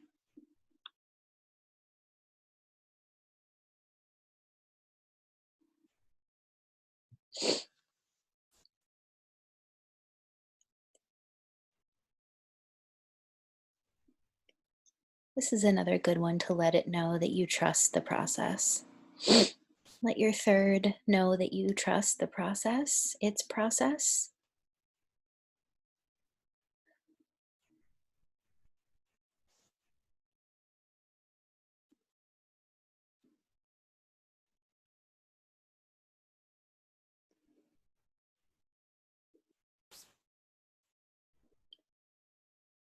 If there's any information that your third needs to give you tonight, go ahead and let that happen.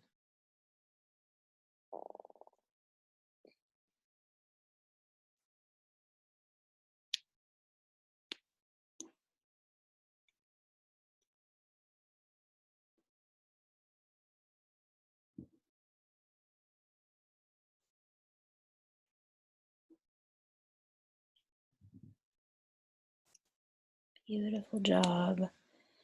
Would you go ahead and blow up the third chakra that you're looking at right now? And would you reset the tone at your highest health? Self-confidence, self-esteem, personal power, your physical vitality. What does that look like at its highest health colors?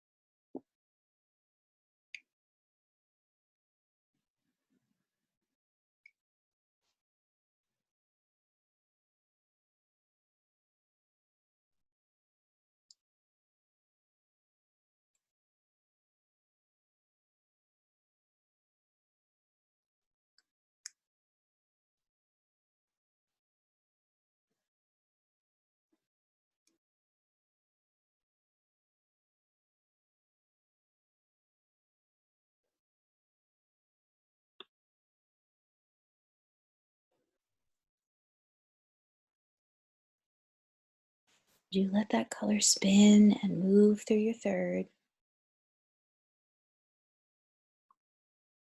taking big, deep breaths.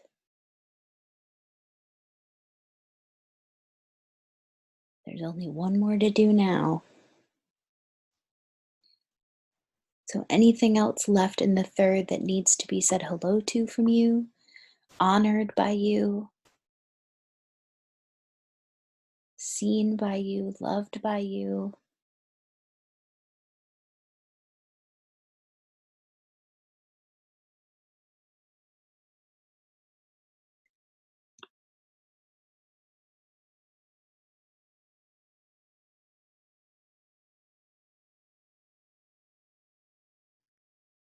hey, nice. All right, beautiful humans. One more.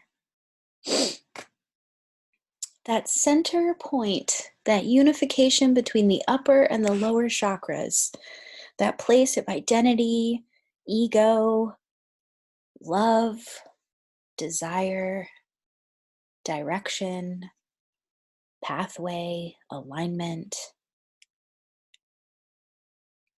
aka your fourth chakra, your heart chakra. Would you say hello to it? And would you get a beat on the energy in there?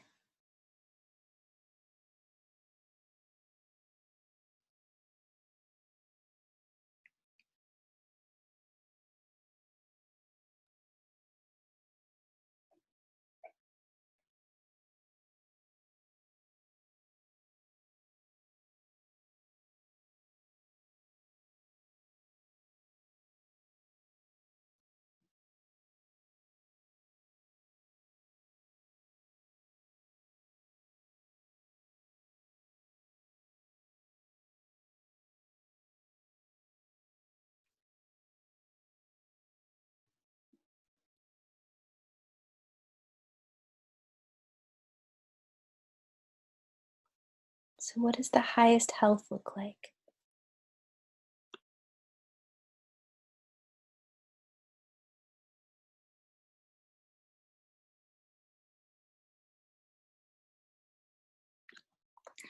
So, Chris was saying it's actually a white light, but it feels too open or something. It's all right. Trust yourselves. Maggie was saying the screaming mom who's lost her child in the painting. That might be just the energy you guys need. You can always blow this up and recreate it again.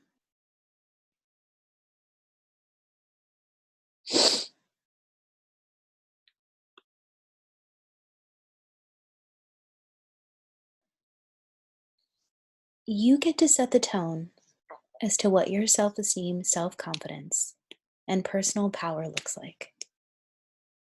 And it's okay if you blow it up again and be like, no, I want something else. So feel free. Blow everything you're looking at up again and get the next highest health color. And see what else there is to integrate.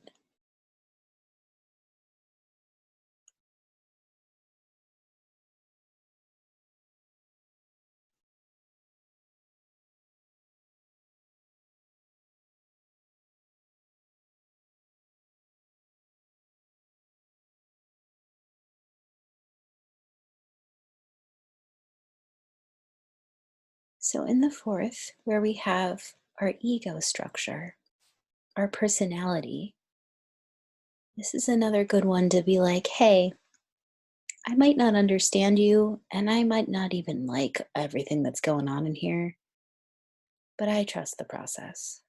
I trust you to show me who I need to integrate next,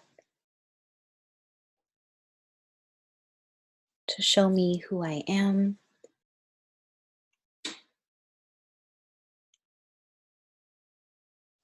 There's a thing that happens when you play with energy for a long period of time. You start to realize that your job here is pretty much just you getting your space with how huge you are.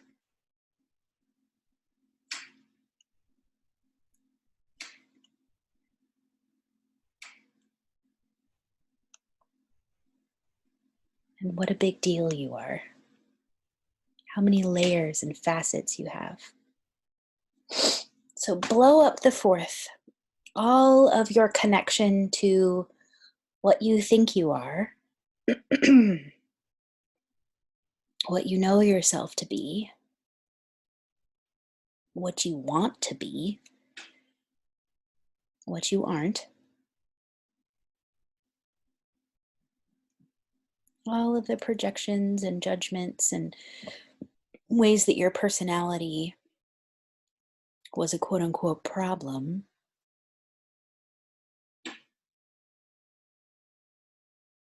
Clear out the fourth, clear it all the way out. And as it's going, would you just take note of what game is being played in here?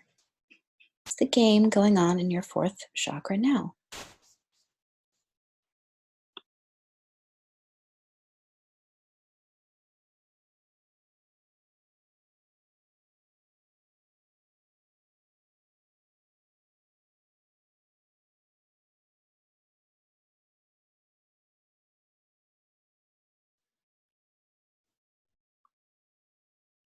This is a great place to talk to your astrology information, by the way. If there's an astrological part of you that needs some actualization,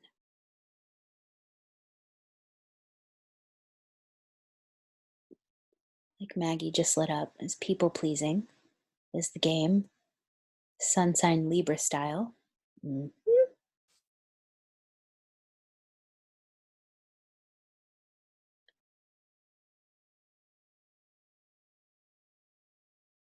What are the games being played in the fourth?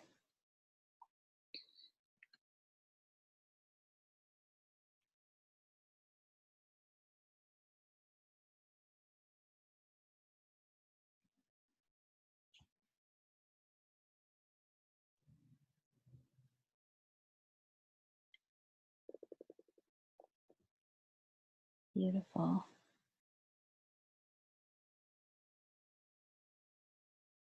Right. So, any dichotomies where things are black and white? Someone is either an angel on high that we're supposed to hold up as the example, or they eat babies in their spare time and are completely non functional as a human. Would we blow up the dichotomies around being human and just enjoy some nuanced space for you to be the most terrible thing that ever existed and the most wonderful thing that ever existed, but mostly just a soup of the both of them, trying to do their best on a daily basis to do what they think is right.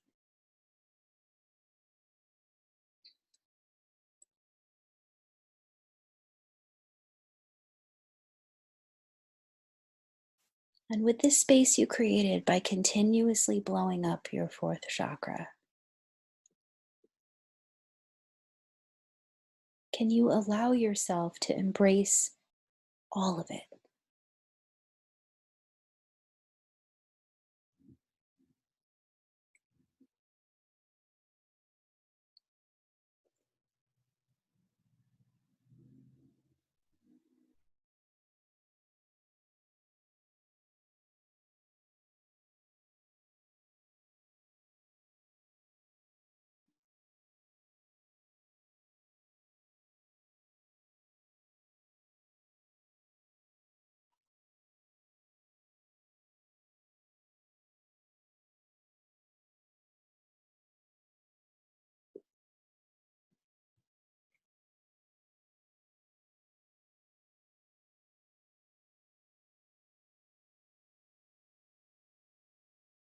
All right, you guys ready?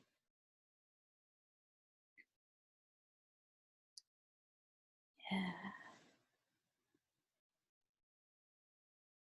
So, finding your highest health color or colors, or even just energy, for your fourth chakra. What's the highest health look like in that zone?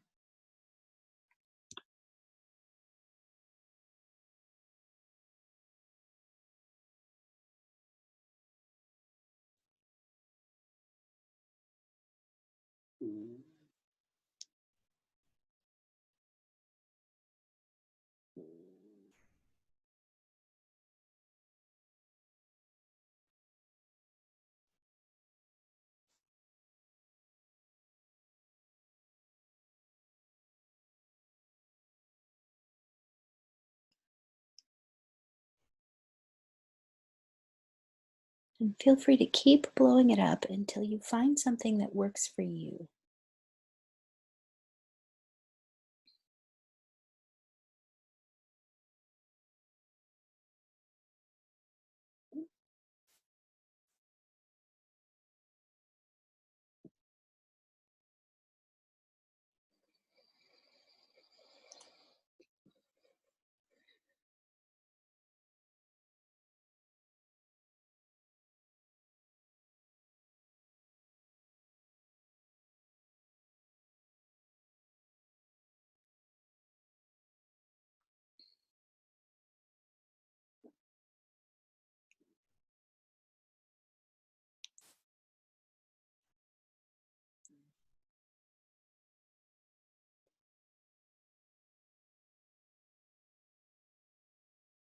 So, what does it feel like to have this space set at the highest health?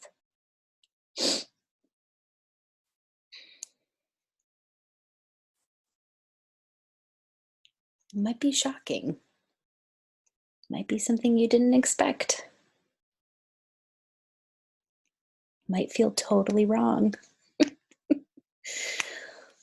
Your fourth chakra will teach you to judge, or to not, rather. Beautiful.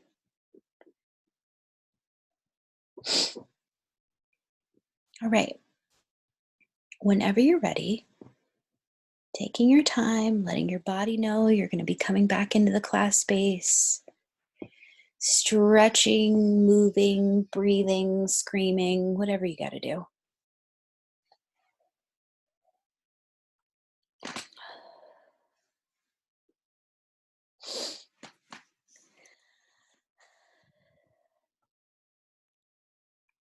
Apologies for my sniffles. I've been getting allergies. So, that was pretty interesting, huh? Uh-huh. Yeah, you basically just went into the computer system and changed some operating procedures. So the interface is going to feel a little different now. That's all right. Maddie, your picture was awesome because what little was coming from our screen was reflecting off your glasses. I was like, oh my God, she looks like a shadow demon and I love it. It's my favorite. Um, yeah, so the ability to go in and do this whenever you want, just to look at what's there without freaking out or getting lost or just being like, oh my God, what is this? I don't trust it. It's green. What does green mean? You just sit with it, look at it, and be like, okay, well, there's the energy. There it is. Kaboom. Blow it up, disconnect from it so that you and it can grow. Even your concept of unworthiness can take a step, it can grow. Do this as much as humanly possible until everyone around you is liberated and so are you. Just keep blowing up the energy until you can be the fullness of who you are. I don't want you to get stuck anymore in one thing or another. So it's a bunch of tools for you to not get stuck anymore inside yourself. There's always something to do. There's always something you can do to work with yourself and to understand you. I forget who sent this to me, but one of you guys sent me a message on Instagram and was like, I never really understood me until now. Like you introduce me to me in a new way, and that is exactly the point. You are so complex. You're bringing forth such specific work and information and expression in this lifetime that it is incredibly important that I am entirely me and that you are entirely you, and that you have the space to be that in your life. And sometimes we just got to blow up some programming until we have the space to do it. I'm going to check in here. I felt physical pain through my chest and my back, and then it opened up and felt so soft and warm. Yeah, the body work of it all. That's why I like to work on this stuff, because do you know, when I was a body worker, it's like people would be my clients for years. And I would be like, it's really not your hamstring. That's the problem. Can we please go deeper than the hamstring? Please. So this entire body of work is formulated to be psychic body work. It's taking your emotions, your mental capacity, your body, all of that stuff, and bringing it into one and working on it all at the same time. So because it's that way anyway, like we can't separate these things out. I want to chat a little bit about the clearing of programming and what happens. So imagine this person has just changed all their chakras to this awesome color. By the way, the red represents the pain body. That's an emotional body. And I've heard, I don't know if I believe this, but my teacher taught me that an all red pain body is a great thing. It should be bright blood red. I don't even know what that means. So I just change it to whatever I want it to. But I validated that today with this beautiful red pain body, nice and healthy and clear and open. And then this person has changed all of their chakras to this color, just to kind of unmatch from everything that had been going on in that space and matching to a color that feels good for them. Okay, so now we've got the layers of the aura. In this layer of the aura, this is their safety, security, well-being in the world. In this part, they've got a lot of their dad's energy in here that you guys have all said hello to today, of just that kind of patriarchal masculine structure of safety and security and well-being. Now, the funny thing about this person is that all of this is taking up a lot of room. And you also see some of the white, the way that the kind of like the chunkiness, the space in between, it's not super clean. Now, this person who came through this other human being, meaning they were in agreement. Hold on, let me get this up so that my people on the recording can see me better. Hold on, hold on, hold on. Hold on, recording beauties. Okay. Hello. So this here is all of this type of energy.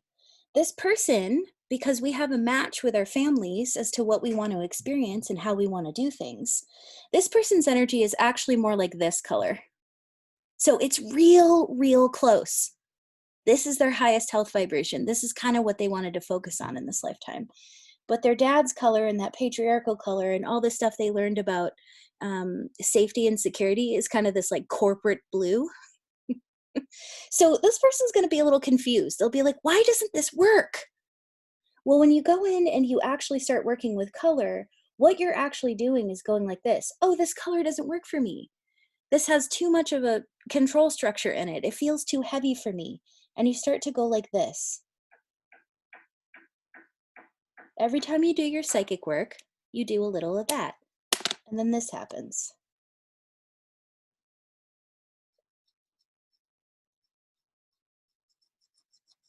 You fill in with you.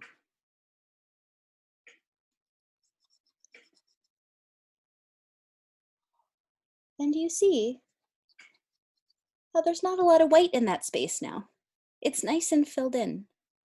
And how it's almost this color, but it's not quite that color. This is a lot of what you're doing in this class and what you're going to be doing moving forward with your psychic work. Now imagine the second chakra, second layer of the aura rather, and the energy that's in here. This is mother wound, sister wound, middle school wounds, sexual shame, and some legitimate stuff that's totally matched to them. They might have a frequency that's very much this color, but also in this color are all these other things. So what are they going to do? They're going to pick a tone that feels more like them, and then they're going to do a little bit of psychic work. Look at it, it's tough. It doesn't want to come off. Look at that. Oh man. Sometimes it's like that. And then slowly but surely, they're going to fill in with a color that feels more like them. This feels like a little bit of chunk of bandwidth at a time that you're getting back into your system. But it happens kind of a little bit at a time, even when you're clearing that whole way. So then we've got the third layer of the aura. This is you go to work, you make a living, you come home, you don't be too braggadocious, you don't want too many crazy things for yourself. You just kind of use your energy and your vitality to toe the line a bit. And you're out here wondering why it's so hard to blow some energy out of your third layer. Oh yeah. And there you go. Having self-confidence. Engaging with your creativity. Filling in these parts and pieces of you until everything is unmatched from what happened before and matched to you now. I just wanted to give you a visual representation of what it looks like to do this work, because I don't want you to get confused or frustrated or annoyed when it takes some time to clear out this whole layer and reset it to this. The process is you go in and do your psychic work, you lighten the load with the earth and cosmic energy, and then you're like, okay, so I'm not going to resist this. There's a bunch of beauty in the red. There's a bunch of ways that I've been existing in the red, but I am going to clear it out, and I think I like green better today. I think I like the growth and vitality of green. And then you change this whole thing green. And then all the people that were connecting with you on this level, they're like, What's wrong with them? They've changed. That's because you unmatched and you went to your own color. Same thing in the third, first, all the way out to the 12th. So just checking in with everybody that this makes sense. And this is pretty much what you're doing from here on out. Just moving a little bit at a time. And by a little bit, I mean a lot, because you now have the strength built to unmatch completely and to re-engage with a totally different color system. This is what you just did over and over and over again. All of these layers consist of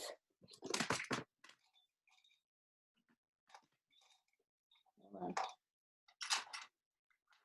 don't have a black color, but every single one of these is, here's a picture about this, here's a picture about this, here's a picture about this, this.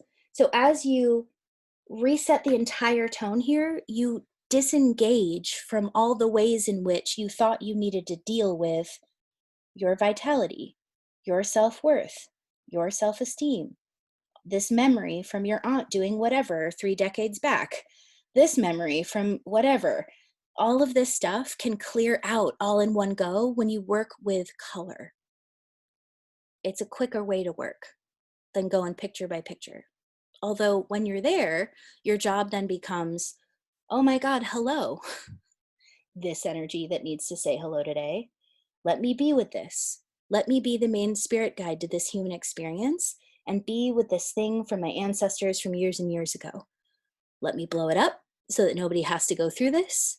And let me re-engage with how I feel about the way I share my work or the way I do my thing in the world.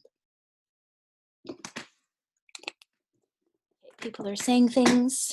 Let me. Super helpful to have a visual. This is so helpful. Yeah. So little by little, this is what you're doing. If you guys know of any artists or are any artists that can help me create those teaching tools, you get at me, because I would love to make this a total sort of like a 3D thing so that you guys understand when you pull out a picture and you blow it up, one of the things that happens and how everything reorders itself. Because y'all would never be in my DMs again being like, am I okay? Like, yes, you're okay. You're fine. You're fine. Everything you're experiencing, everything your body's experiencing, everything that your mind is going through, when you're going through this level of awakening, which by the way, I did not spring on. You started this way before. You've been in your awakening process a long while. Now you just have context for a lot of the things that are happening to you, so you don't have to fear it. You literally can trust the process.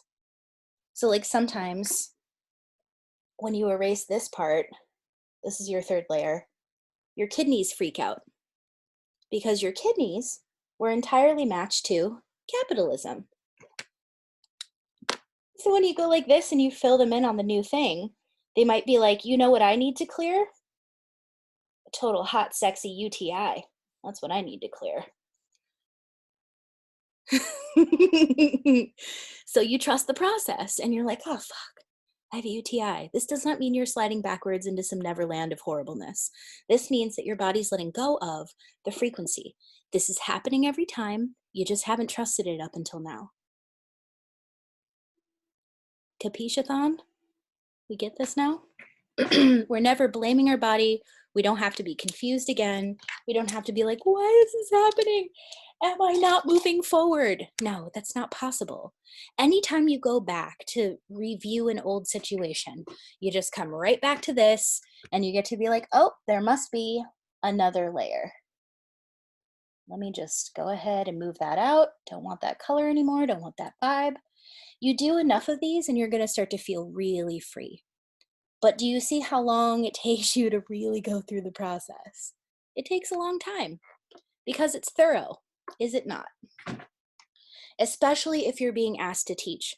I have had to go over the same theme over and over and over and over and over and over and over and over because I need to know every angle of this. So one, I never perpetuate harm between people because it's really easy to get one of these, just this, and be like, I've got it. I know how to coach people in business. I know how to lead people spiritually. once you see how much work there is to do and you start to actually do it, there are tipping points, right? So most of my shit is pretty darn clear. It's clear enough so that I'm not going to perpetuate it as I bring through information on behalf of all of us. And I know that these are all cleared out so that when you come to me with an issue, I'm not going to project upon you or be in some weird level of mirroring situation. I'm going to be like, oh, fuck, I remember that. I remember scraping this thing off so that I could get an inch more space in my third layer.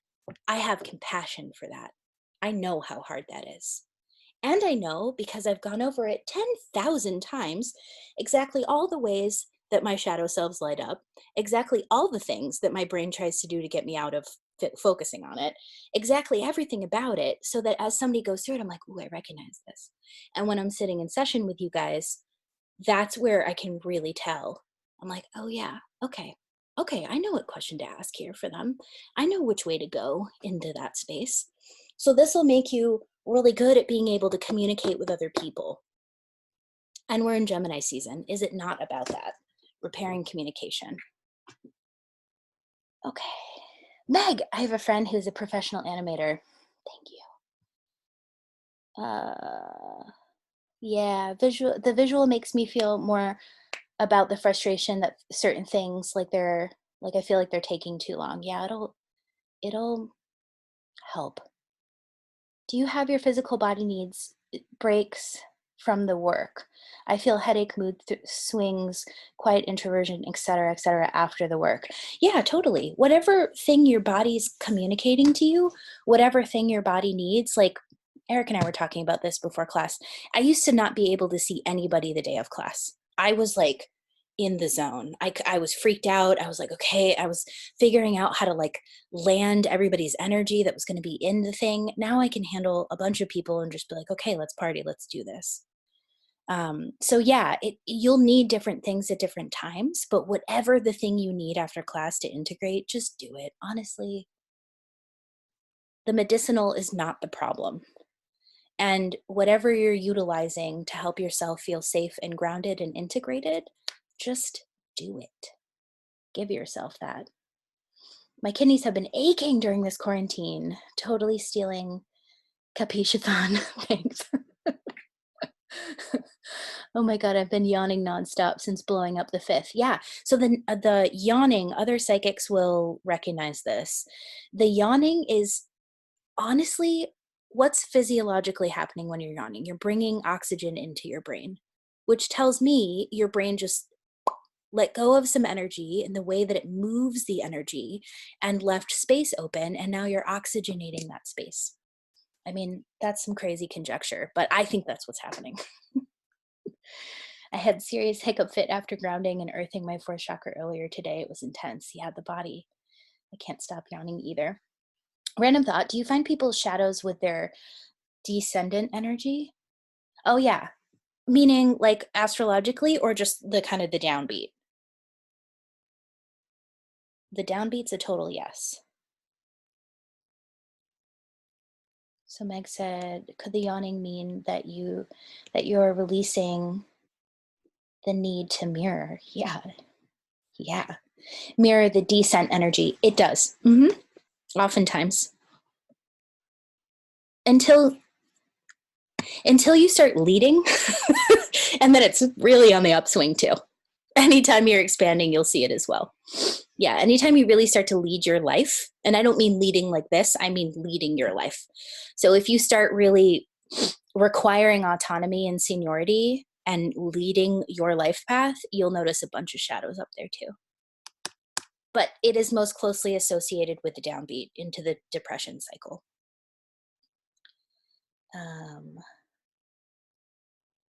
To re-engage with what Meg said, yeah, this whole class is I'm helping the world blow up mirroring. Tired of it. Don't like it. I want it to be over. I want everyone to have the ability to be safe and sovereign in their own space because I actually want friends on this planet. I want to have relationships with people and collaborations with people and fun with people so that it's not just like someone utilizing me to see the shit they cannot see. This whole class is a big sigil to me as a Cancerian being like, I hate this. I hate how people have relationships. Chelsea said, I've been debating ordering a pizza for after class because I don't want to use my energy tonight to cook. Decision made. Absolutely. Uber Eats, my friend. Descendant energy of the natal chart. Oh, yeah. Yeah, that's a really good point. I never thought of that. That your descendant or the lower axis would be some of the places that you have shadow. And it would make sense because the descendant of places is where you're coming from. So it's where you've already created a bunch of karma. How fun is that? So you can not only actualize it, but you can also say hello to the shadow selves that were created during that lifetime too. How timely, the sun is conjunct my descendant today. Hell yeah. Yeah. Yeah, I never thought I had any Taurus in my chart. I was always like, yeah, this is my dad. But if my ascendant or my midheaven is in Scorpio, then whatever that I see or whatever the thing is on the bottom of that is Taurus. There it is. There's where my shadows are. Hello. Yeah, that's a really genius way to think about it, Max. Okay. All right. Let me just take a look at my notes here. I think since it's so late, what I'm going to do is I'm going to record a 1 through 12 of the aura because I really wanted to go through and do the aura as well. You can look at the games and whatever, but I was actually going to take a look at your own truth in that space because so often, especially in the aura, we end up taking on other people's truths. And since we're in such a heavy Mercury time, I thought it'd be really fun to just like blow up everybody else's truth and re-engage with your truth, every layer of the aura. So I'm actually gonna record that and put it in your student portal because I don't want to keep you here until 9 p.m. Okay. Oh, the military energy. Yes, that's what we need to end with. So go ahead and close your eyes. Everybody has a family member who was in the military at some point. Different wars, different sides of conflicts. You know what's really cool? There's probably people, our grandfathers, and maybe even grandmothers were fighting wars against each other, and now look at us.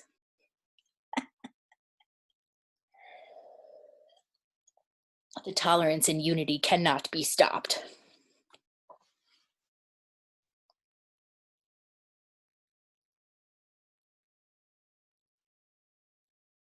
Beautiful. So I'll definitely read that at the end. That's genius. So go ahead and let your grounding cord work for you tonight and just take anything ready to go. Anything that's super stimulated or lit up or anything that's telling you you're wrong or don't know or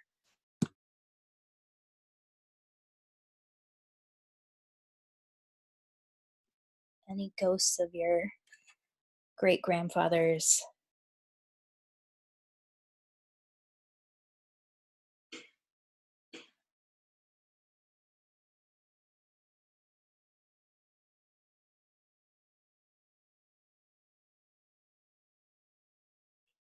Earth energy and grounding really validates your human experience and allows your humanity to release.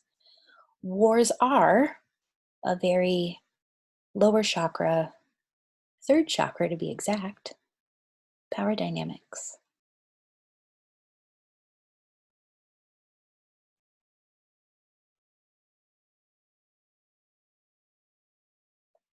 As a humanity, we were stuck at the third chakra for a very long time. Stuck, whatever. It's where we were evolving. Do you notice how we've opened up a lot in the last 20 years to the upper chakras? Yep.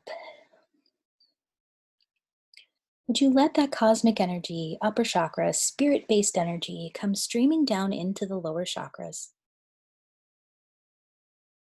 Meeting and greeting the earth energy, all the memories of wars and conflicts.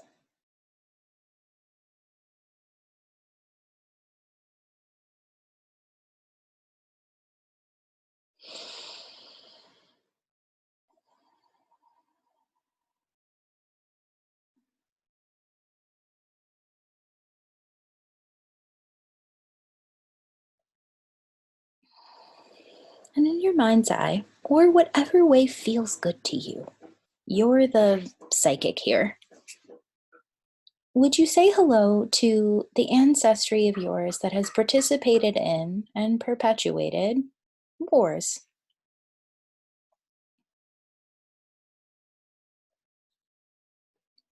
They probably really thought they were doing the right thing, huh?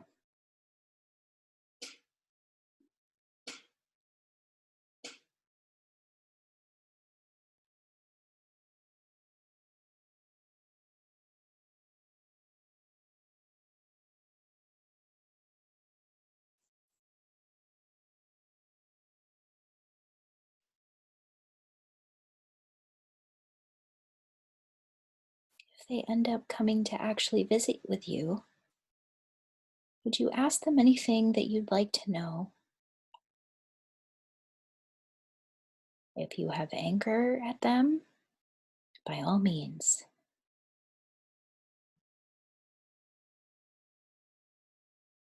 yell and scream.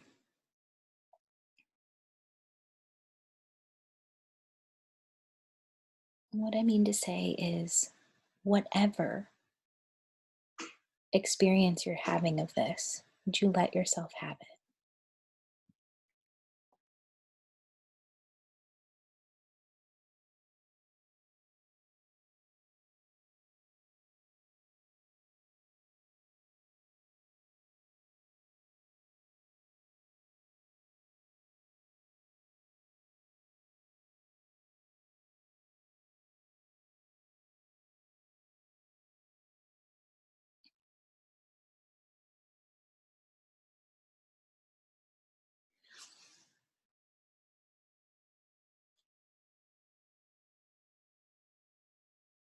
So there's your family. And now let's say hello to you in other lifetimes.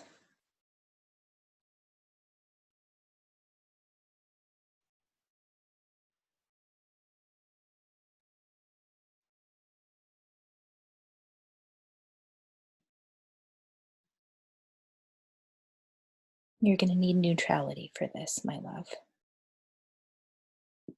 So employ a lot of it. Just get very neutral to any of the you selves that are coming up to say hello from past lives that have fought in wars. And can you open your heart and your arms and let them come home? I bet they need you real bad.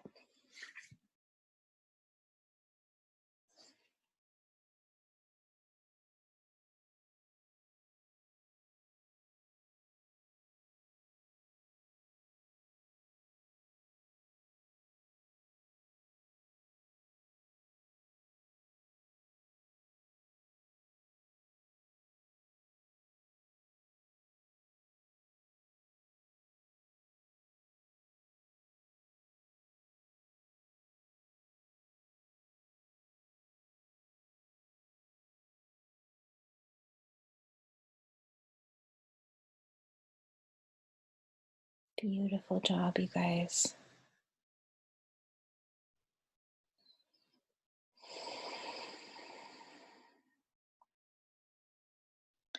Now, would you also open up to the astrological aspects, the parts of your divine personality that have a lot of war energy in them? Just out of the gate, wherever your Mars is, would you say hello? And for our sweet brothers and sisters and other non binary royalty who are rocking with the Mars forward aspects, also known as Aries and Scorpio.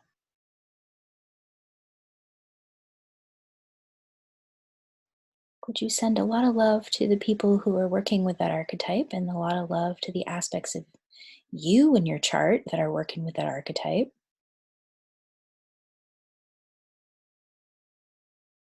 Mars energy is precious and complex, and it is not just patriarchal war energy. So would you let all the patriarchal war energy or even matriarchal war energy, hello, off of your Mars, off of your third chakra,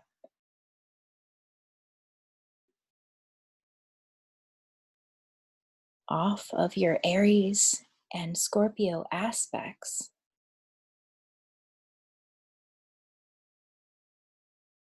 And would you let them evolve?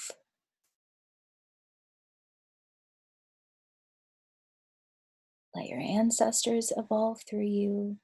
Let your past life selves evolve through you. And let these astrological aspects and planetary bodies evolve through you.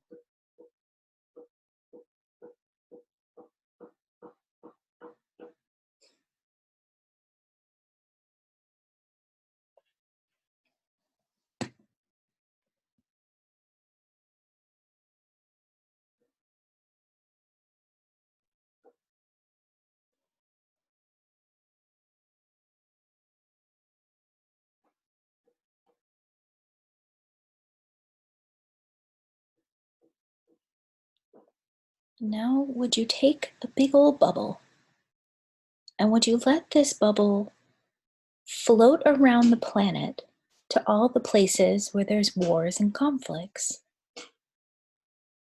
Oh, it's going to be a busy bubble. It's going to be a busy bubble.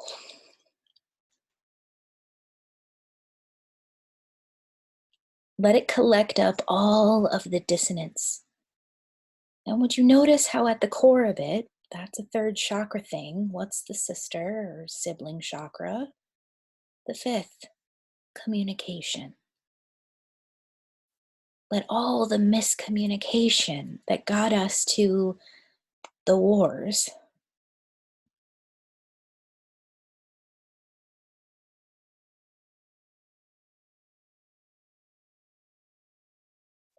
let it collect everything up.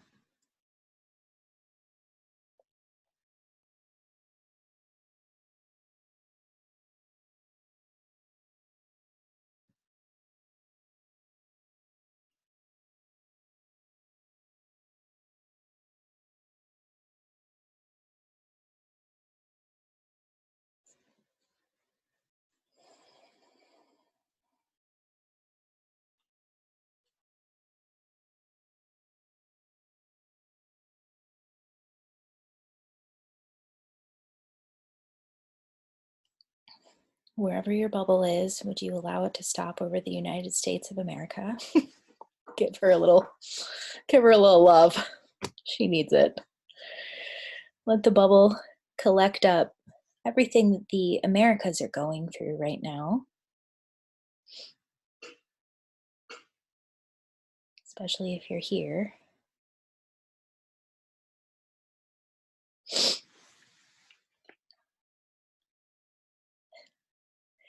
Just imagining someone going to type a really nasty thing on Facebook, but they just can't find the words anymore because we just blew the bubble. They're like, God damn it. I can't plug into it anymore. They erased it. So let the bubble shoot out into the atmosphere and literally just throw that shit at Saturn. Just give it. You're like, here, you do the karma.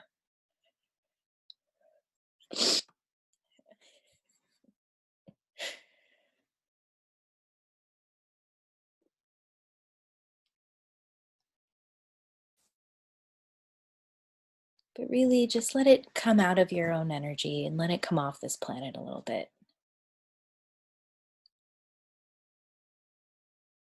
And then, would you see the Earth with all 12 layers of her aura, all different sparkly, shiny, fabulous colors, or crystalline clear?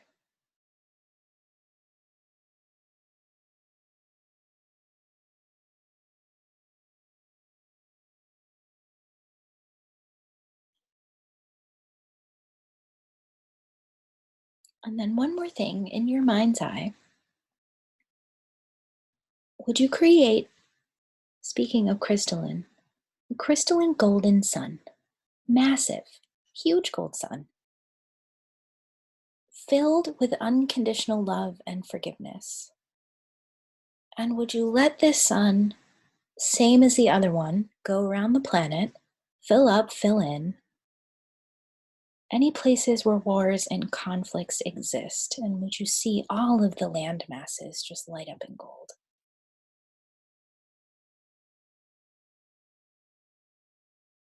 All of the humans, all 7 billion of us, possibly more, we don't even know,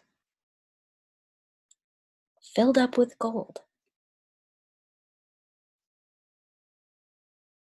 so that they have access to unconditional love and forgiveness.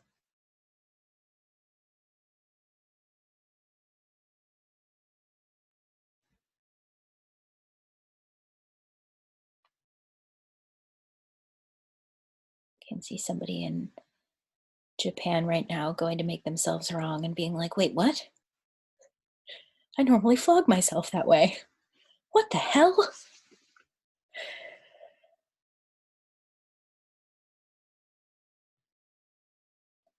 This is a way to give a planetary healing in a very, very effective way. And sometimes when you don't have the energy to do it on yourself, you can do it like this.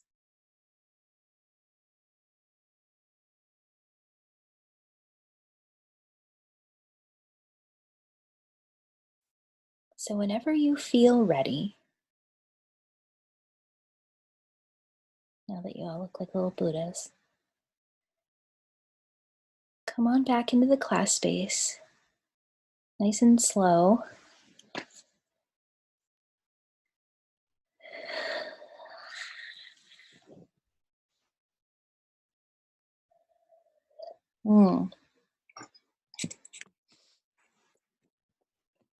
Elsa said something really genius. She said, my take on shadow and astrology chart is mostly in the 12th house. You're totally right on that. I'm terrible at the 12 houses. It's the side of the eastern part of the chart that is the unconscious hidden self, right next to the conscious part we project as the ascendant. Right on. Thank you. My unconscious is a Neptune and Sagittarius. That's fun. She gets bored easy. How did it go? How was the healing? What'd you notice about your military family and selves and the planet? Yeah. Include. So, but I know, so I don't really necessarily have a lot of like direct family connections to military. But both my brother and my dad have always had like super vivid dreams and connections to past life selves that fought in wars and subsequently died.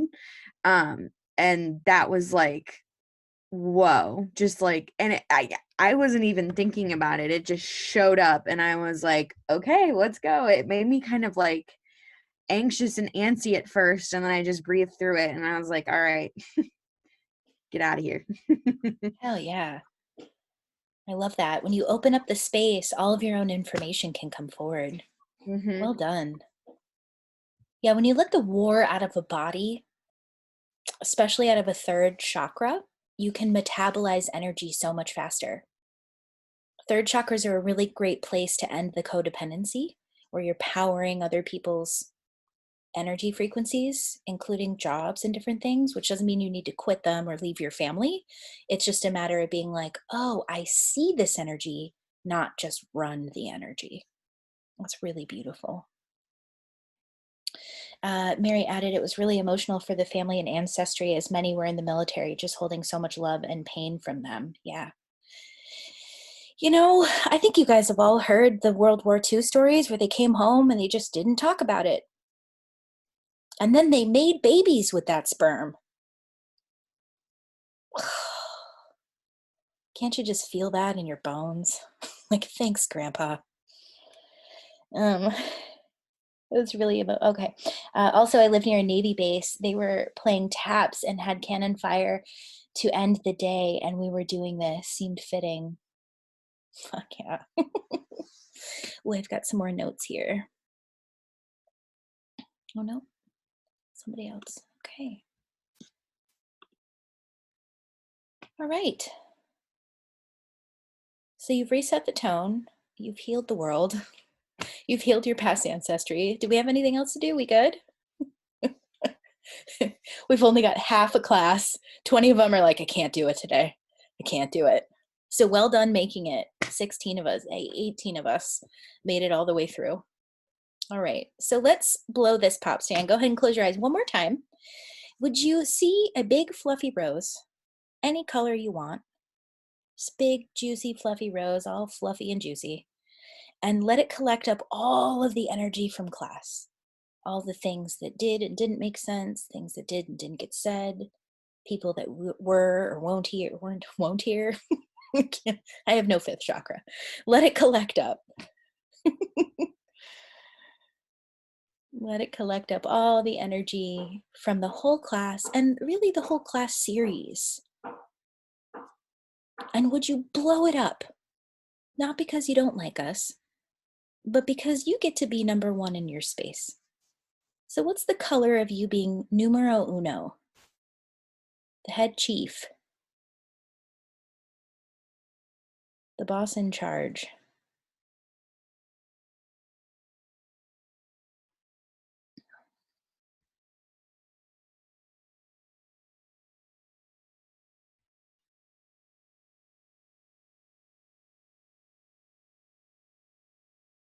And then would you fill up and fill in?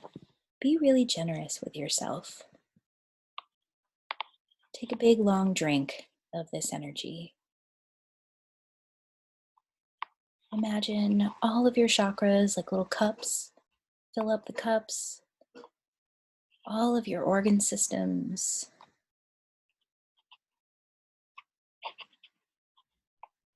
Your cells, your tissues, fill them up.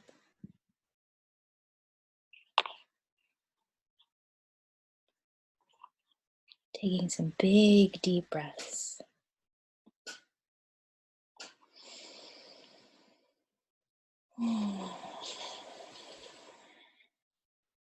And would you fill your womb space in?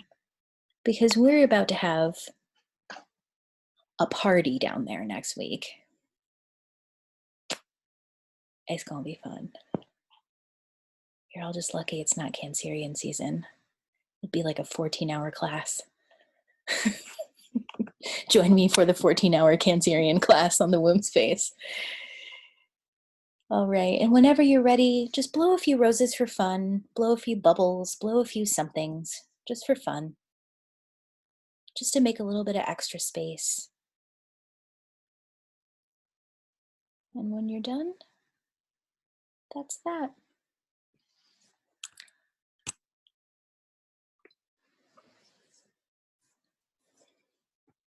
Well done. Mwah. I'm here for questions, but for those of you who are so ready to go, I'll see you next time.